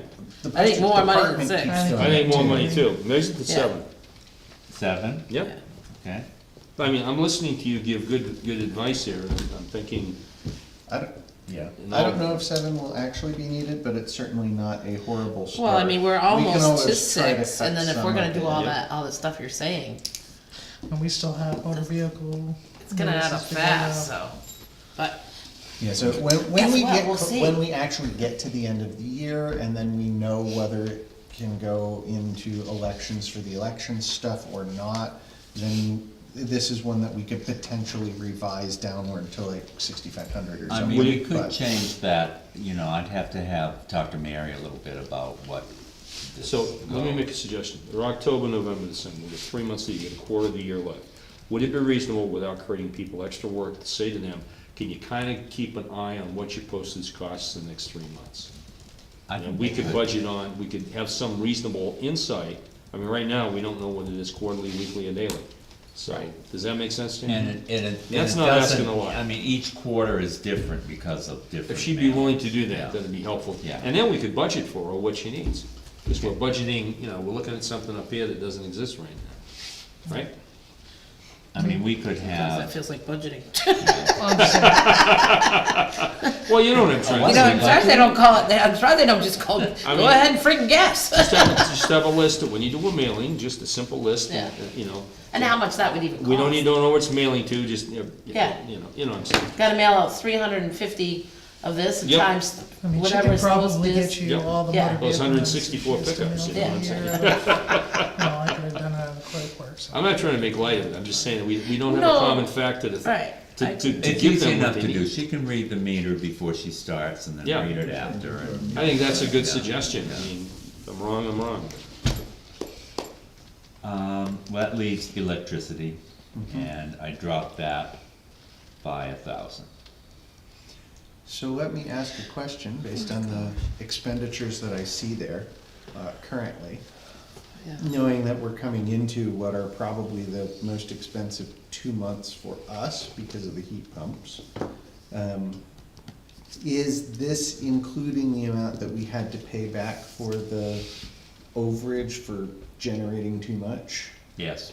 Okay, Yeah. so, which we certainly won't see again now that we have the heat pumps. Well, So- yeah, probably not, although that bill was when, in the summer, that comes, so it'll be next August, if we have one at all. Yeah, but since we're using the heat pumps I hear what for you're that saying, year, yeah. we're, Yeah. like, we're not gonna hit the you've overgenerated based on your use thing again. And that was really just because of how ridiculously sunny and no storms there were for last year. Last year was ridiculously good for summer, for solar everywhere. You know, you'd think it would be a good thing that you generated a lot of electricity. Yeah, that's what the heck is wrong with this picture? The problem, so the short version is that the problem is that the meters are not on one of our meters. So we have the group net metering, and then they get away with all kinds of things like you can't do this and that and this and that, and otherwise we charge you back. And if they went through the meter on the building, instead of being separate meters, none of that would apply and we would just get nice checks. But anyway. Yeah, and the side part about that is they couldn't figure it out for the longest time anyways. Dana, not to nitpick your budget, because I'm not, but just a question. The new commodity of getting this mowed across the street, have you figured that into your 10 grand here too? Into getting what across the? The solar garden mowed across the street, is that in part of your 10 grand here? Yes. Okay. Yeah. And you feel you got enough there for all of that? Well, you know, I'm not used to having people say, gee, put more in, but, Well, the way I look at budgets is people need to get things done, and things need to be done. but I hear what you're saying. And, you know, I'm looking at the painting, and I appreciate you explaining that. I'm looking at some new things that need maintenance, and you know, I just wanna make sure we're giving you enough here. Right, well, and I appreciate that. So the comment I would make there is that we have two places that maintenance comes out of. One is the budget, which, yes, something like we mow every year, and Right. it's just Yep. whatever amount, Okay. it should be in there. And then there's, for example, the painting, which is every X number of years, and that would come out of the funds instead of out of the general operating budget. And so there's also the, oops, we actually didn't have enough in the operating budget, make a note of it, take it from the funds and increase it next time. Right now, we're well under for that repairs and maintenance, and we had a few interesting expenses, though I don't know, have they come out of this or out of the fund, for example, the water and the plumbing and stuff like that? The water, you mean as far as the, And the ADA conditioner, upgrades. the water conditioner, that came out of the town hall capital reserve fund. Okay. The repair of the roof of the shed came out of this line. There Did was you get the one- cupola done too? Did you get that? No, and that's, I'm gonna talk to you about that. Oh, I'm sorry, okay. Yeah, I but thought no, you no, meant that. I wish I had. There was one other big expense that we had to do that we weren't expecting. Oh, I think it was the stove hood, which is, yeah. And so did that come out of here, or did it come out? The stove hood and the water problem came out of the, The capital fund. reserve fund for the Okay, town hall. yeah. Yeah. I'm getting all tongue-tied. And that was basically an emergency repair as opposed to the normal maintenance? Yes. Okay. Yeah. Yeah, so if we're looking at the kind of remaining budget that's here, unless there's more expected in there that we need, I think this is probably fine. We just have to make sure that the maintenance fund is healthy enough to absorb any kind of Right, random. Big ones. I'd like to think. I mean, there's always gonna be something you don't expect, Right. Correct. you know. But the fund is where to put that instead of And I in wouldn't the budget. expect, and I would expect the painting to be more expensive Yeah. than 15,000, because it was Right. supposed to happen 5 years ago. Yeah, So- well, I'm gonna talk about that soon, very Okay. soon. Okay, I think you'll find it fascinating. I'm sure I will. So more or So less, you added I a will little bit of money. increase the, the heating oil to 3,000 and the postage to 7,000. Yep. If you're all right with that. And Think about that, postage is more than the heating I'm oil. updating it in the spreadsheet for you are? as we go. Okay, thank you. I haven't Because you know how fixed- much trouble I have. with I haven't the spreadsheet. fixed any of the formulas, but I've updated what we've talked about in it. Do you want, Maybe I'll do the formulas later. do you wanna do the formulas so that I don't screw it up further? I may try to do that later tonight. We'll see. I'll send you an email God, I'm if I gonna be do. snoring. While you're up at 3 in the morning. I'll get an email from Dave and it'll say 2:51 AM or something. I'll be sending the email and then about to go to sleep when she's getting up. It's fine. All right. My body's saying that right now, like, jeez. All right. So that was the end of the budgets for Oh, tonight. Tonight. oh, yeah, because these are ones that Because, are and already then done. I You will want these file books your back, books right? in the right place. Now that we know that white is for princess. Dana, I took notes in my book, in the book you gave me. I'll make sure I give you the same one. All right, I just like to. I didn't say anything scribbled good, so don't worry updated about it. numbers, I mean, but it's not that I mind that you I'm have also these, putting it's them just I in thought it's here, easier. so- I think it's good that you hang right on to them. You don't want to have to file this when you get home, right? You know, you probably, you know, your wife's like, why is it there? We'll have to bring it You back know every something, the week, room I yeah. go in the den, I put it on the bed, and she shouts at me, screams at me because it's on the bed. Get the, you know what up, I hear that, you know, every flat surface isn't you to put something on. Yeah, well, yeah, try living with, oh my God, isn't that the truth? Every household has that problem, and every household has one person that's one way.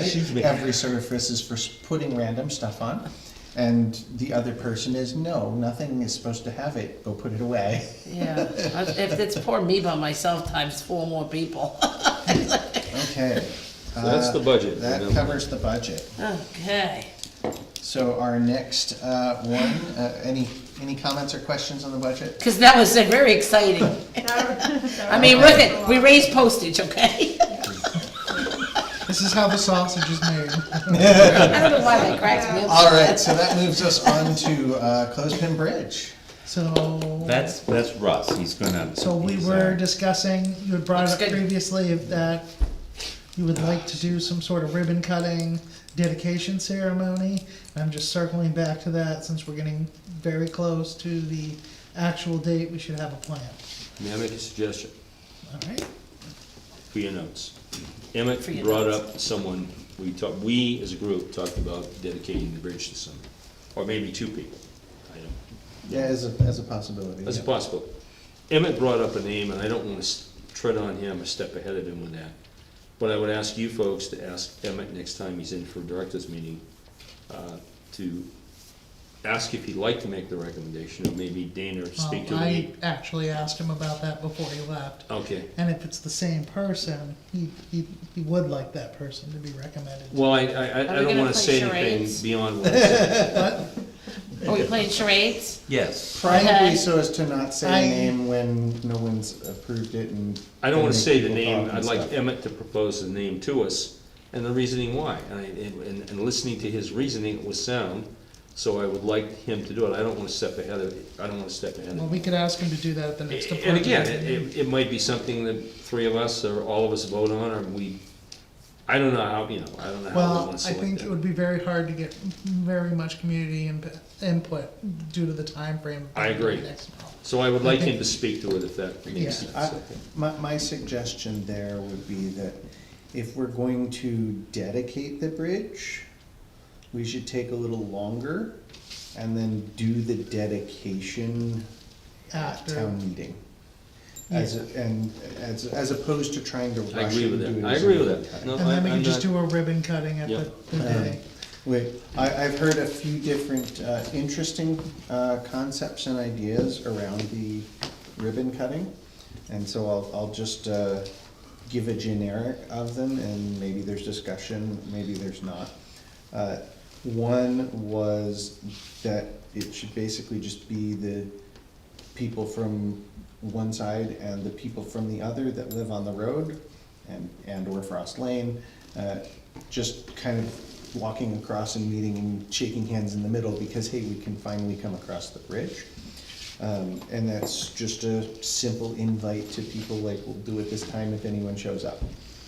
The second one that I've heard is that it would be really cool to, if we're doing an actual like ribbon cutting, to have the oldest person in town, so probably whoever has the cane, come actually do that. And the, When does the cane happen? I We don't think, know where the cane is. I was gonna say, like, I know where, Well, because what was It's probably with related the to stuff it. they We stole out do of know the, where the cane is. stole out We from do. under We the, do know where the cane is, and I'm not going to talk about it in a public session. okay. okay. So, but in any case, that was one of the things. Another one was, that since this is now going to be much safer, have the place, and lots of kids like to come and, you know, run across, put random things off the edges and watch sticks float down and all kinds of things, that it should actually be any and all kids in town, and you put the ribbon across and you let them literally run across through the ribbon as if it's like a finish line, because the sides are actually, instead of before where it was just a couple ropes of wire, the sides are actually safe, and like a little kid can't run off the edge like they could before through the I sides. picture So, the first snowstorm of the season Remember? happening while you're out on this bridge. So, I mean. So I guess the question is, what side of the season do you wanna make, several good points, okay? What side of the season do we wanna do the dedication? Having been to one of these up in Bristol, which was done very nicely, there were refreshments, and some of the things you're talking about were also done. Oldest person in town, they dedicated the bridge to a conservation officer due to the conservation area where the bridge was located, and his dedication to the community.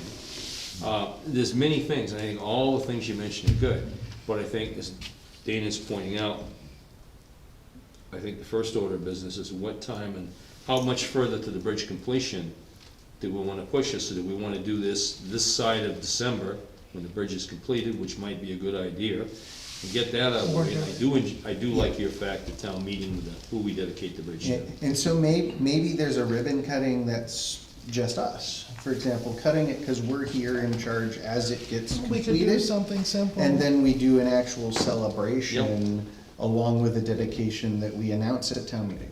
I So- think all's good, I'm not trying We to, could say when the ribbon cutting's gonna be, we could announce it on the website and on the sign when we're gonna cut the ribbon, and just let, There are a lot of people Yeah. involved in the bridge. Yep. And I think it would be great if maybe they were invited, the Right. state people and Oh, absolutely.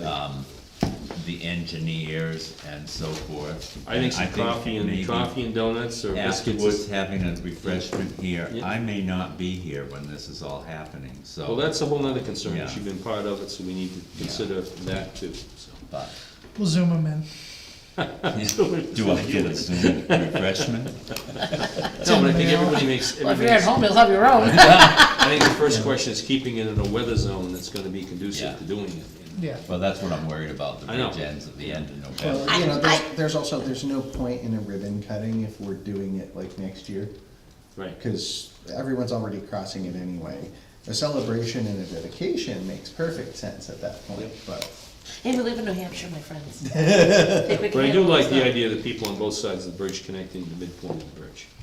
And again, this thing has been a political nightmare since we started talking about it, so it's quite a completion, if that Well, makes sense to you. When I was thinking the other day of, I mean, there was this committee that worked very hard Yep. on it, I mean, long before I came.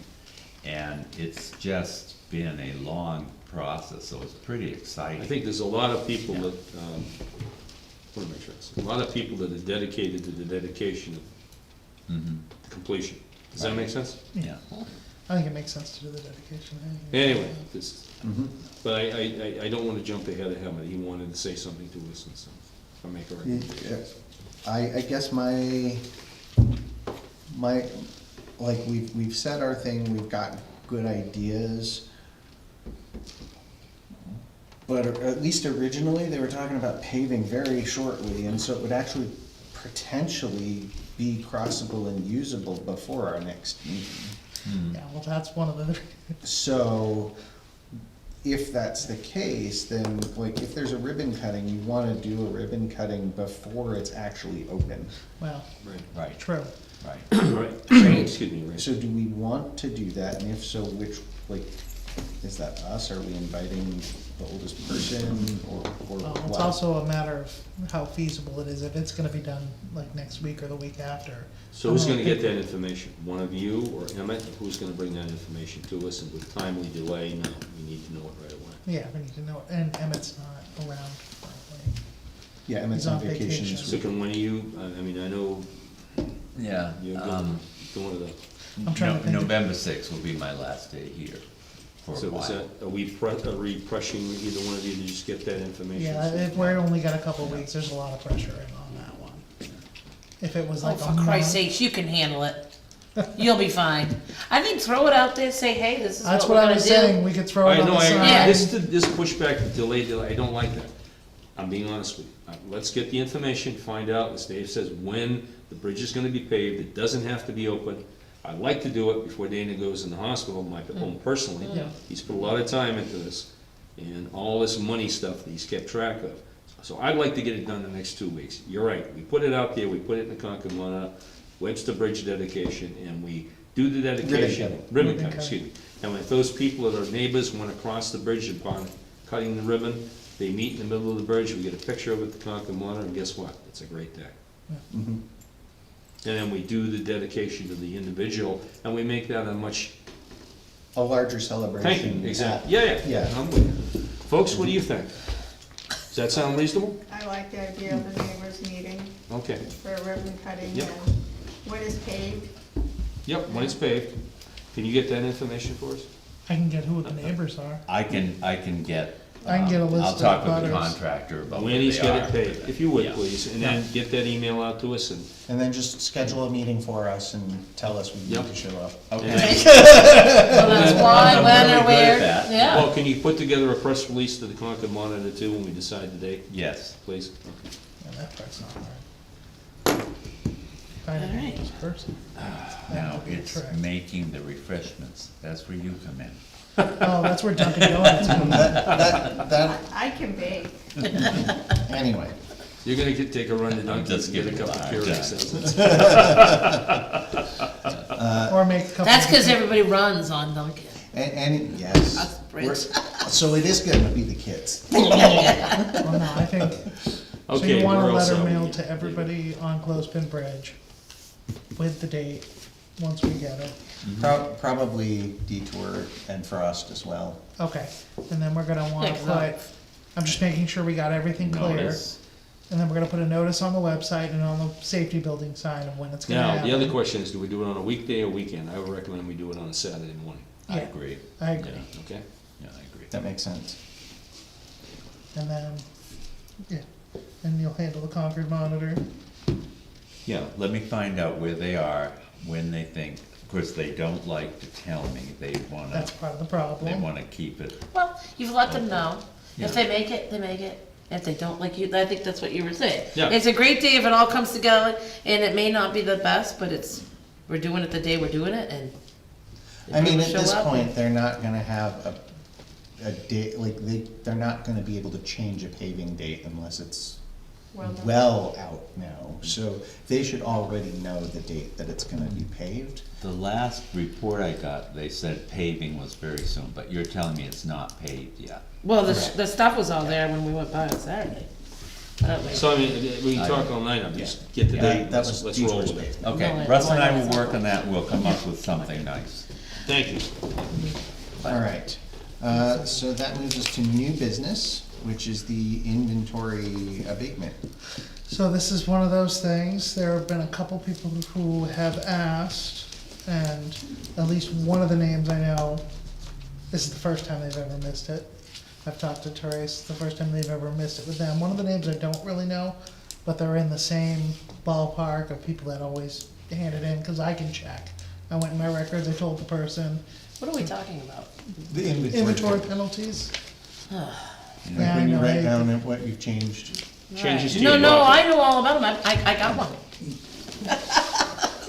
I've paid that. Does So did anybody my sitting mother. at this table that forgot to do it?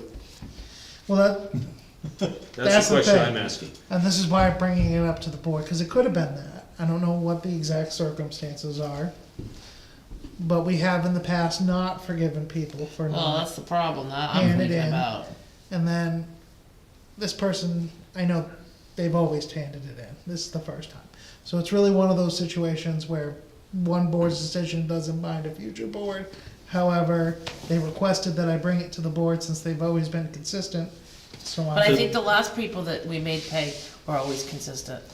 And It's to very the point seldom, of if actually. they've been consistent, they know that they're expected to do it. I would be more willing to forgive somebody who was brand new in town for the first year or something. Not that I would want to anyway, because like, Yeah. it's part of our rules normally and that's the laws, person's but- wake-up call where they give me a call, what is this? And then I explain it and they're So like, what is the "Oh, penalty? $50. 10 to $50. 10 So who minimum, decides $50 whether it's 10 or minimum. 50? It's based on the, I think it's 2% of the tax It's bill. based on the Valuation. assessment. Oh, really? I thought it was just a flat $50 fee. No, That's the That's- highest it that's the can be. highest it can All right, so we're not that's what I talking thought. 150, 200 bucks. No. I'd say we keep it consistent with what we've done in the past. Okay. Are we just talking, I forgot, are we talking, it was in your mailbox and showed up too late, or something of that nature? Or are we talking like extraneous circumstances, like somebody died, I was traveling and I Neither didn't of get them back? were extraneous circumstances. Okay. There were That's a good none? question, We're but it's still, It was one of those things, I thought I did it, it didn't, or did it get lost in the mail? It could have yes, got it's the lost in same mail. reason that we made the people pay the last time. Same thing, they Yeah. wrote a letter, they came. So why, you get a penalty for not doing it. Why is this coming to us? Because you're the ultimate body who gets to make the decisions on the Well, abatements. I'm not trying to be controversial, but the decision's been made and was made. You pay the 50 bucks. Or whatever Or, it is. yeah, the amount. I mean, why are there exceptions to that? I don't know. Maybe it's not a select. I think at the end, like you said, let's just say, cause it all happens, something can happen to you, like, all of a sudden, you're in the hospital every day or Well, something I like see, that, no, I get right? it, yeah. But the last time we had people come, we had people write in, we've had people, and they're for those kind of reasons. And it was someone who. Like I had, said. I've always Right. paid this. Yes, and- yes, like, and same here, me and my mom both missed it the same year, why, I don't know. But it happens. Yeah, But it But if I happens. forgot it, I'd pay it. If I had a person die on the day I was supposed to pay it, then I would ask the board Yeah. to reconsider. I mean, it does, you do have the feeling of, well, I've never done that, and I handed it in, I just didn't, forgot about it, but I just think we'd be contradicting if we all I of a think we sudden can all decide. probably give Yeah. several excuses like that why we haven't done what we should have done, right? Right. And that's kind of what I have to deal with on the phone with most people. And then some people are very like, So they pay the 50 bucks. they pay the $50. Got it. That's all it is. Yeah. Do we need a formal motion on that? Okay. I mean, personally, I would say, forgive everyone, but that's not the way it goes. I would like to just have a building permit and get rid of them, but that's a Well, if you're consistent. different discussion. I'm just looking for consistency. If Right. we haven't shown patronage in the past, then, and for $50, and we were talking $200, $300, $500, then I'd be like Marlo, I'd be, you know what I'm saying? But ultimately, I think in the future going forward, if somebody wants to bring the case to the board, they should bring it to the case. To the Well, they board. still can. Correct. Could be different people sitting here saying, well, we're just really, we don't care what happened last time. Right. That's not, This is that other board. that's right, yeah, I'm those not trying to sound ding argumentative. dogs. No, don't worry about it. Absolutely. But this year's been a very quiet year for people complaining about penalties. I think I've only gotten like 5 phone calls, and usually it's like 70. But you know how that works. You let them pass through this year, you can have twice as many next year. Right. Usually So there's a I'm sorry bad to be year. logical. Usually, We have Everybody had- looks at me like, oh, you're the bad guy. We, No. we have had this come up a few times publicly in the past few years, which I think is one of the reasons why it's going down, because it's always been a denial. Yeah, So, yeah. to well, your that, point. and you usually get a bad year followed by a good year, followed by a bad And year. if I'm followed on by that a list, good year. call me tomorrow, I'll happily come down and pay you my $50 and do it. So. Oh, don't worry, I make know my sure, wife I does bring too. the form right into the board meeting and you guys fill it out right there. We get you on your tax bill. Yeah, I know you do. All right, so That view I have. that moves us to correspondence. We did get the notice of the county tax that's due in December. 691,000, which is, not unexpected. That's And very, they could become our officer to make everything else go good. I'm sure, Once we pay that. yeah, I'm sure that, and, you know, I always, the county, I mean, they make sure you know their interest is 10%. I love it. Do we need to sign? I went anything? over to the county complex with the check one year, cause it was the very last day. I didn't think I was gonna get out of there because I couldn't get anyone, they're all locked in different areas, and they have this phone that didn't go anywhere. It was very That's not bizarre. very welcome. Yeah, like I said, it's different culture. Yeah, it is. Here's all. Did you wanna talk I can about talk that? about that, revise, based on what we brought up on the last meeting, sent me over a new contract price. It hasn't gone up very much at all. It went up by $990 based on the additional services we'd like provided, and Per year or total? per year. If it went up 990 per year when it was 2,000 per year, that's significant. Well, our other quote is 3 times higher. Right, but it's still a significant increase over what they presented to us. And that's with adding the emergency alerts, which is what I was I'd go expecting. back to him and say, time to sharpen the pencil. And I'm gonna offer my colleagues, if you split that with him, and say, tell you what, first year out, we wanna be a good customer, but we're gonna split that with you. Okay, And say 25, what did he, what was the top of it? which was what? Well, I'm sorry, what was the number, from what we wanted, from what he gave us? The original, I believe, was 2,000 per year. Well, it was, With additional, if it's with the upfront cost of the, I tell him we love to do business with him for $2,500. well, this is if we do the website quote up front. If we split it between the 3 years, I think it's 3,990 if we're splitting it. I wanna make sure I'm reading this So we're doing a correct. 3-year contract, right? 4-year contract. Okay, and the additional he told you after our last meeting is how much? Sorry, I don't mean to keep asking questions. Trying to get a thought. So the additional, I need the previous contract. Cause it was 2,000 per year, and now it's 2,990 for the first year. And Yeah, then it it's was- 3,990 for each year, if this is the optional interest-free plan. I don't have the first contract with me to compare it. so Why don't the we, first contract was 2,000 per year. I believe it with was 4,000 2,000, but this upfront, is set up in a different or way than the other 3,000 one per was. year for 4 years, whichever. This is So not it's the same format. amount either way. But no, I can ask him to sharpen But this is then $990 additional per year.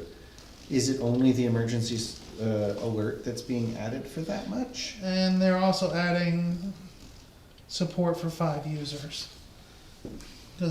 Which is another thing I gotta ask him What about. would, where did that come from? What was it before in the quote? Cause I thought, when we talked to him, he said, oh yeah, we do that, so the Yeah, extra I can user ask him seems about weird. that. I'd Cause be that's very what I'm looking congenial. at here, is that he added fees in for 5 users.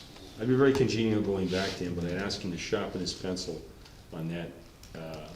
Right, cause it's 3,500 for the design, and 500 for the contract migration, and then it's 2,990 the annual subscription, which would be 6,990 for the first year. And this one is if we split it between the 4 years, it's 3,990 instead of So- So it's 6. the same thing, except every year's got 990 tacked on. Correct. So 6,000, tell him 6,000, I'm offering. You do what you wanna do. $6,500, that's what we're gonna pay. And we wanna do the whole For- package. For the grand total for the first Yes, year, Yes. And what was the grand total? 6,990. And you wanna do 6,500? And you We'll want- work with him, but we're not hurting him any, splitting it down $450. yeah. I would say that if we have, because we were gonna do the I wanna initial ask him about portion the out of users. ARPA, if we can still Right. actually do that, anything that's front-loaded is actually good. I agree. But I do wanna see it Reduced. no more than 2,500 per year. Okay. Cause going up, basically going up 50%, making it 150% for what should be a small checkbox is pretty ridiculous.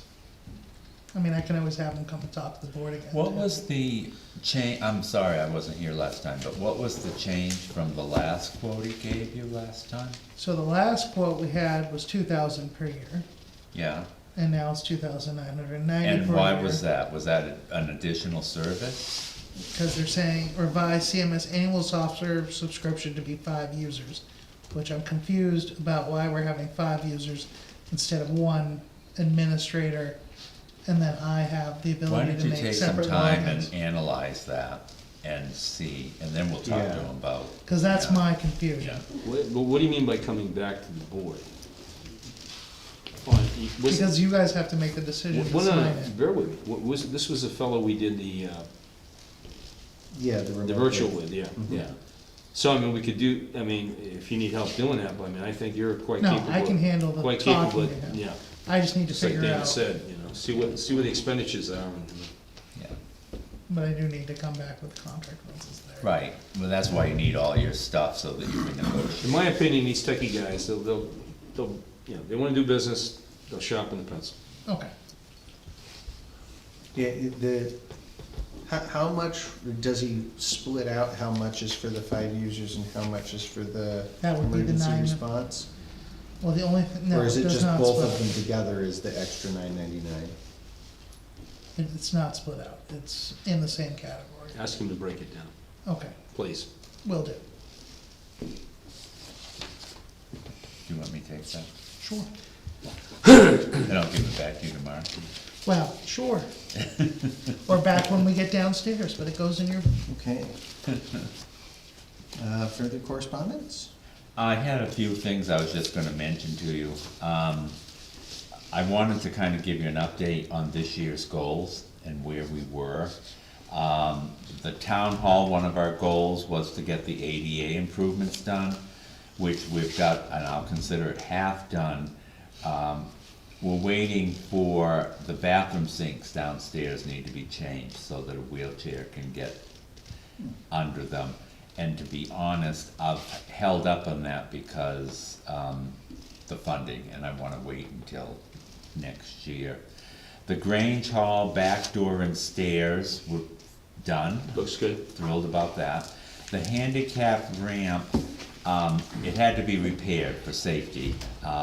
It's not painted unfortunately, but it's at least safe. It is going to need some more attention in the future.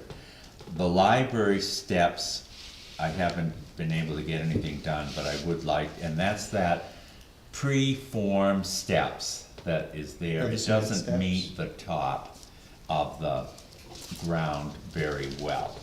And someone has, and before me, put a lot of little stones in to make it safe, but I think it could be better.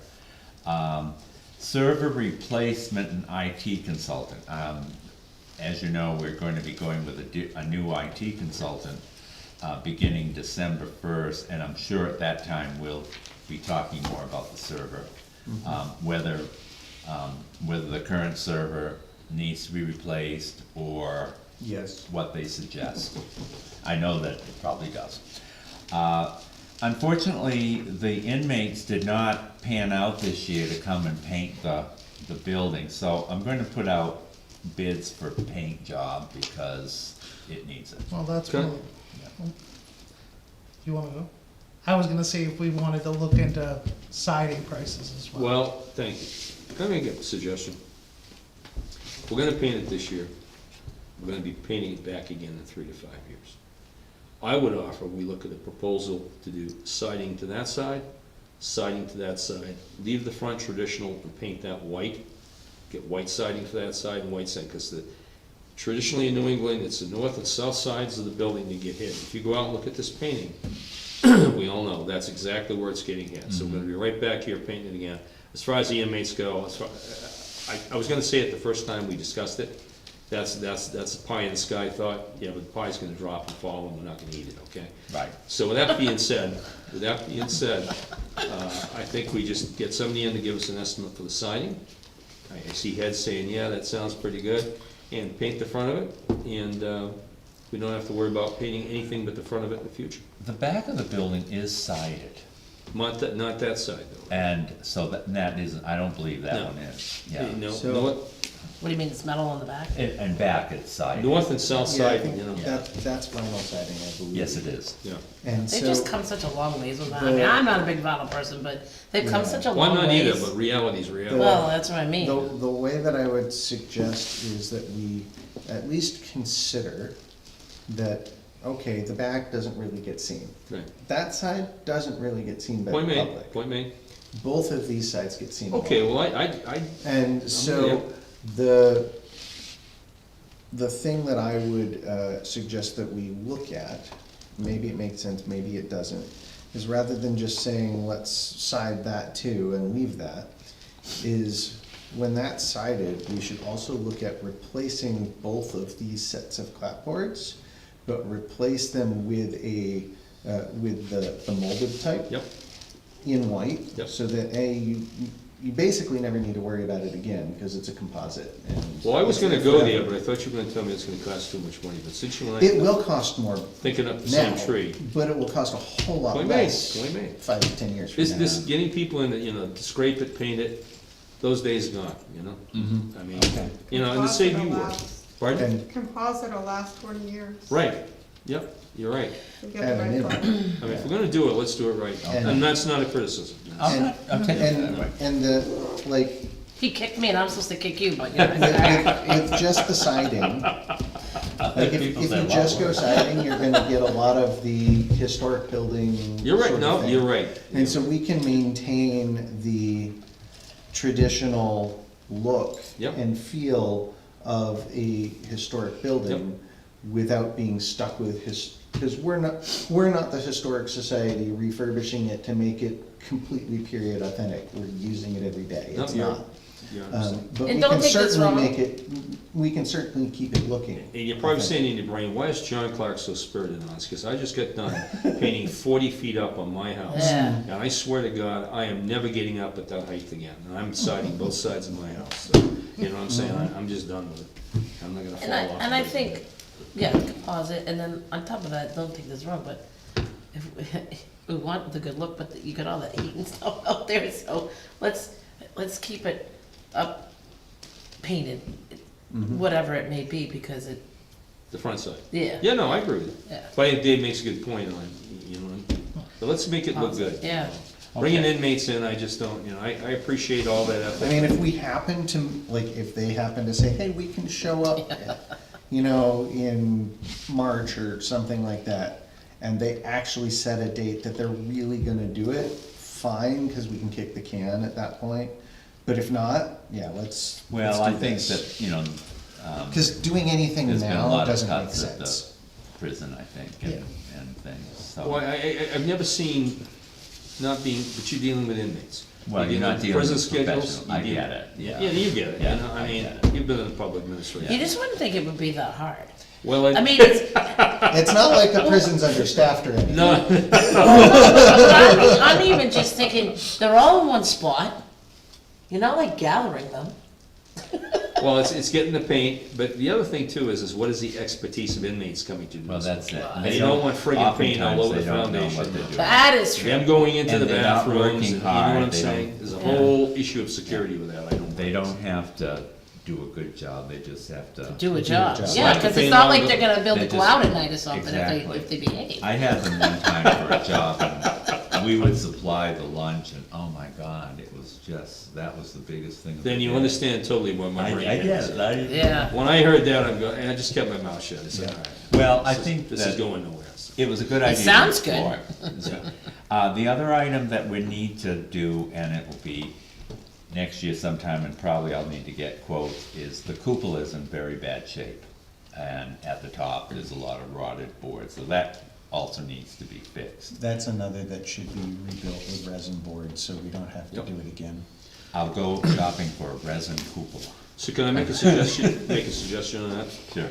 The church up here, a few years ago, I believe that our pastor at the church, David Richardson, had the cupola fixed. And I would just make check in with David, see if he can make a few recommendations, Okay. because if anybody knows anything about cupolas, he knows the town and has had his church experience with other churches with cupola problems. Right, right. Just Okay. a thought. Let's see, fire department, we're still waiting for the ambulance contract, I don't mean to bring up a bad subject, as well as, the road agent contract still needs to be done.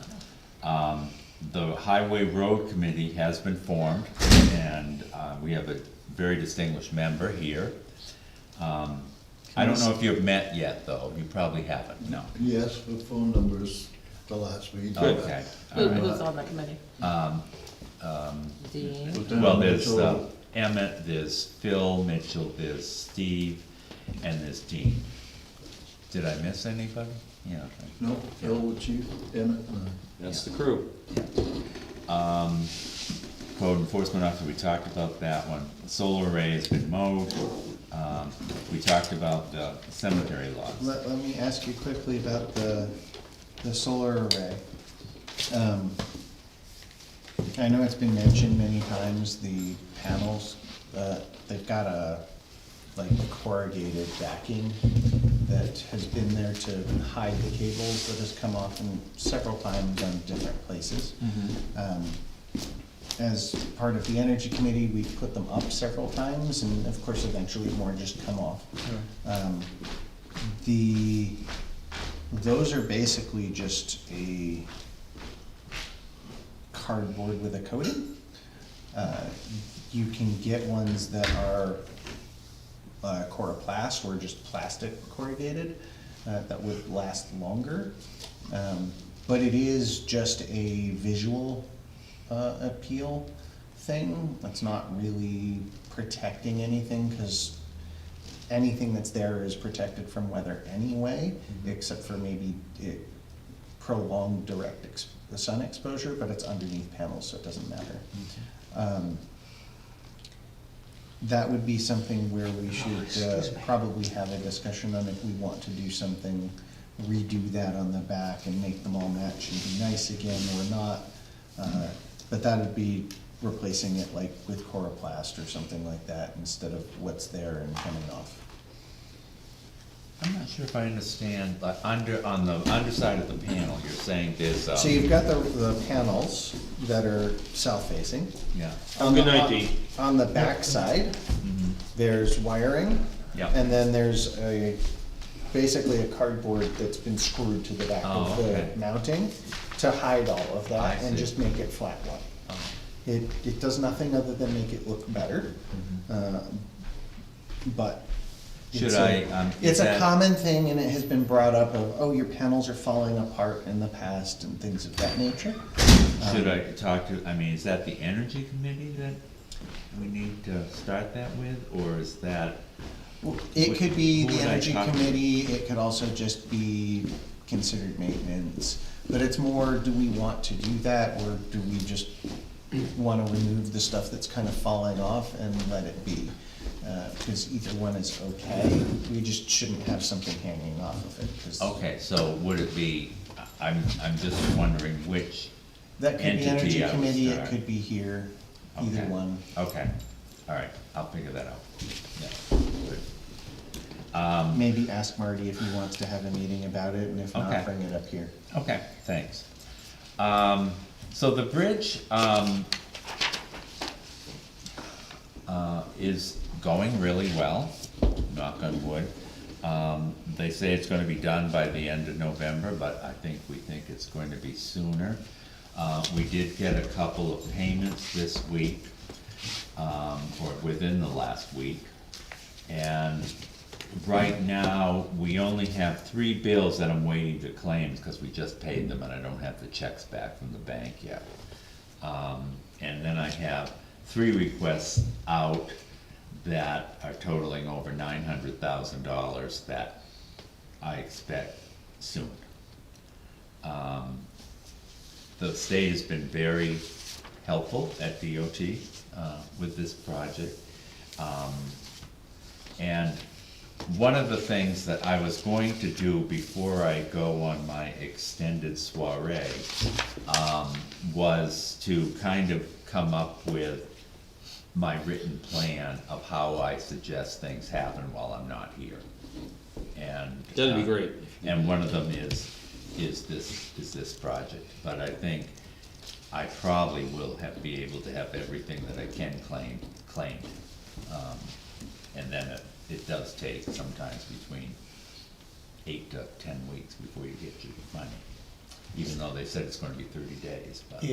It might be worth asking the state if, like, we presume that this will be done early, but say end of November, that at the end of November, if you submit all of the final, if we can be guaranteed by them to get it back within this year, so that it all stays within the same fiscal year. Right. That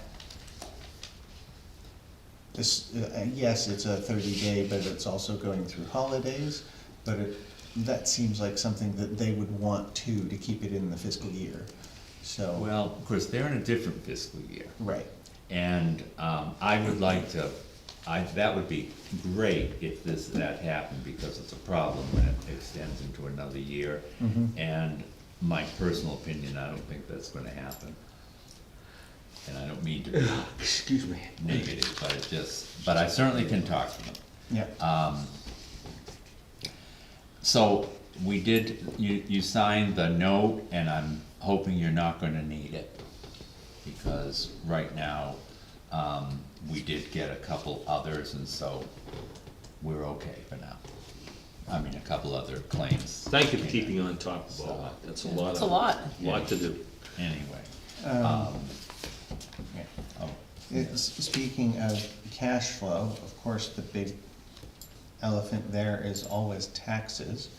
Normally, we have like, we're starting to talk about that now or really soon, so that the tax collector can send it out, so that there's still a little more than a month before it's due at the end of December? that is my next problem, is the tax rate. But I'll be working with Russ and Wendy on that. We are kind of hampered with the tax rate until all the entities that get their information in have got it in. And previously, that's been the school. Do we have any information on I how don't, that's going? but I should call Mr. York, who is their new business manager, and is very sharp. So I think I'll It's not the same one as Claremont? have a, no. Let's hope not. Well, He just came from Claremont. You know, you could translate that to Concord too. I'd like to sit with Mr. York. I still have. I was going to have him come in and talk to you. No, I at some appreciate point, it. Yeah, because he's quite knowledgeable, Yeah, and we talked about that. And I'll be honest with you, I got a couple of citizens that spoke to me informally and said, I think that's a great idea for the board to do that. Yeah. I said, when I sign a check for $463,000, I just want to know where it's going. Right, Let's do right, it. and I think he really. And it's not anti-education. That's- No, I think what his talent is, from talking to him on the phone, is he can take a very complicated subject and kind of break it down so you can understand it. Right. You know, it's nice. That is a gift. You know? So, that's where the tax rate will be. Previous years would have the taxes due the first week in January, and I think we're gonna be in that situation again. But, yes, I'd like to, we'll need that money coming in as well. Okay. So I just wanted to update you on that. And that's it for me, I guess. All right. So being that's correspondence, I guess we'll move to public comment. I like it. Maybe the brown chair has something to say to the tan chair. The chairs are, the chair is taking session. All of our public has now left. They have said their piece. I guess you bored them. So don't that know moves why. us to motions and approvals. Do we have, and signing. So what do we have to sign that? Well, we haven't have a already? purchase order that I'd like you to sign, that the product was already purchased. Ah, And it's plowed that's edges. probably a good The idea. usual. Yeah. Which, is that coming out of Coming out of his budget or operating the, budget. okay.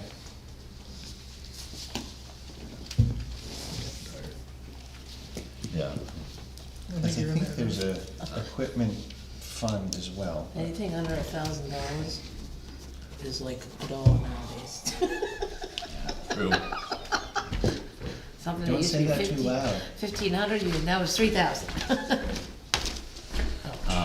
That's a payment to Pitney Bowes for postage, as a matter of fact. We love those postage Yeah. bills. All the postage. These are my Visa bills. Okay, thank you. Hey, at least you're consistent. Oh, I always have a, you know. Thank you. I'm thinking that might go down when we have our new IT person, because I won't have to pay for the software separately. Thank you. This is the electric bills.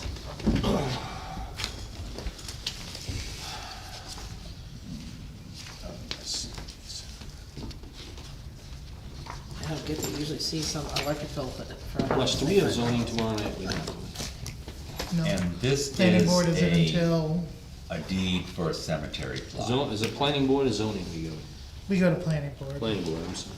Well, I got both, but I think I'll get you the next date. I just posted that today for next month. Just so the rest of you know, I'm going to attend the fire meeting on Wednesday night, November 4th is their next planning board meeting. November 4th. And Nice. on November It does feel 3rd, thick, doesn't it? Mr. Oliver would like to walk the bounds in the morning. What time? 8:30, Yep. does that work? Yep. Okay, cause that worked for Rob, I'll get back to him.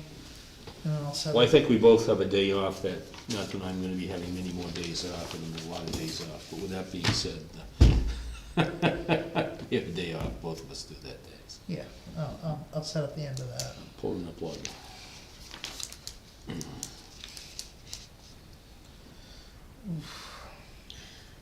Yeah. It's getting dark early too. God, I it's hate that. No Well, it does, well, cause you think your body's saying 9 o'clock was really 2 hours ago. Yeah. I'm like, that was right now. Oh, God. I couldn't handle it. Sorry. Wait, what was this one? It's a cemetery deed, Yeah. Oh, okay. yeah.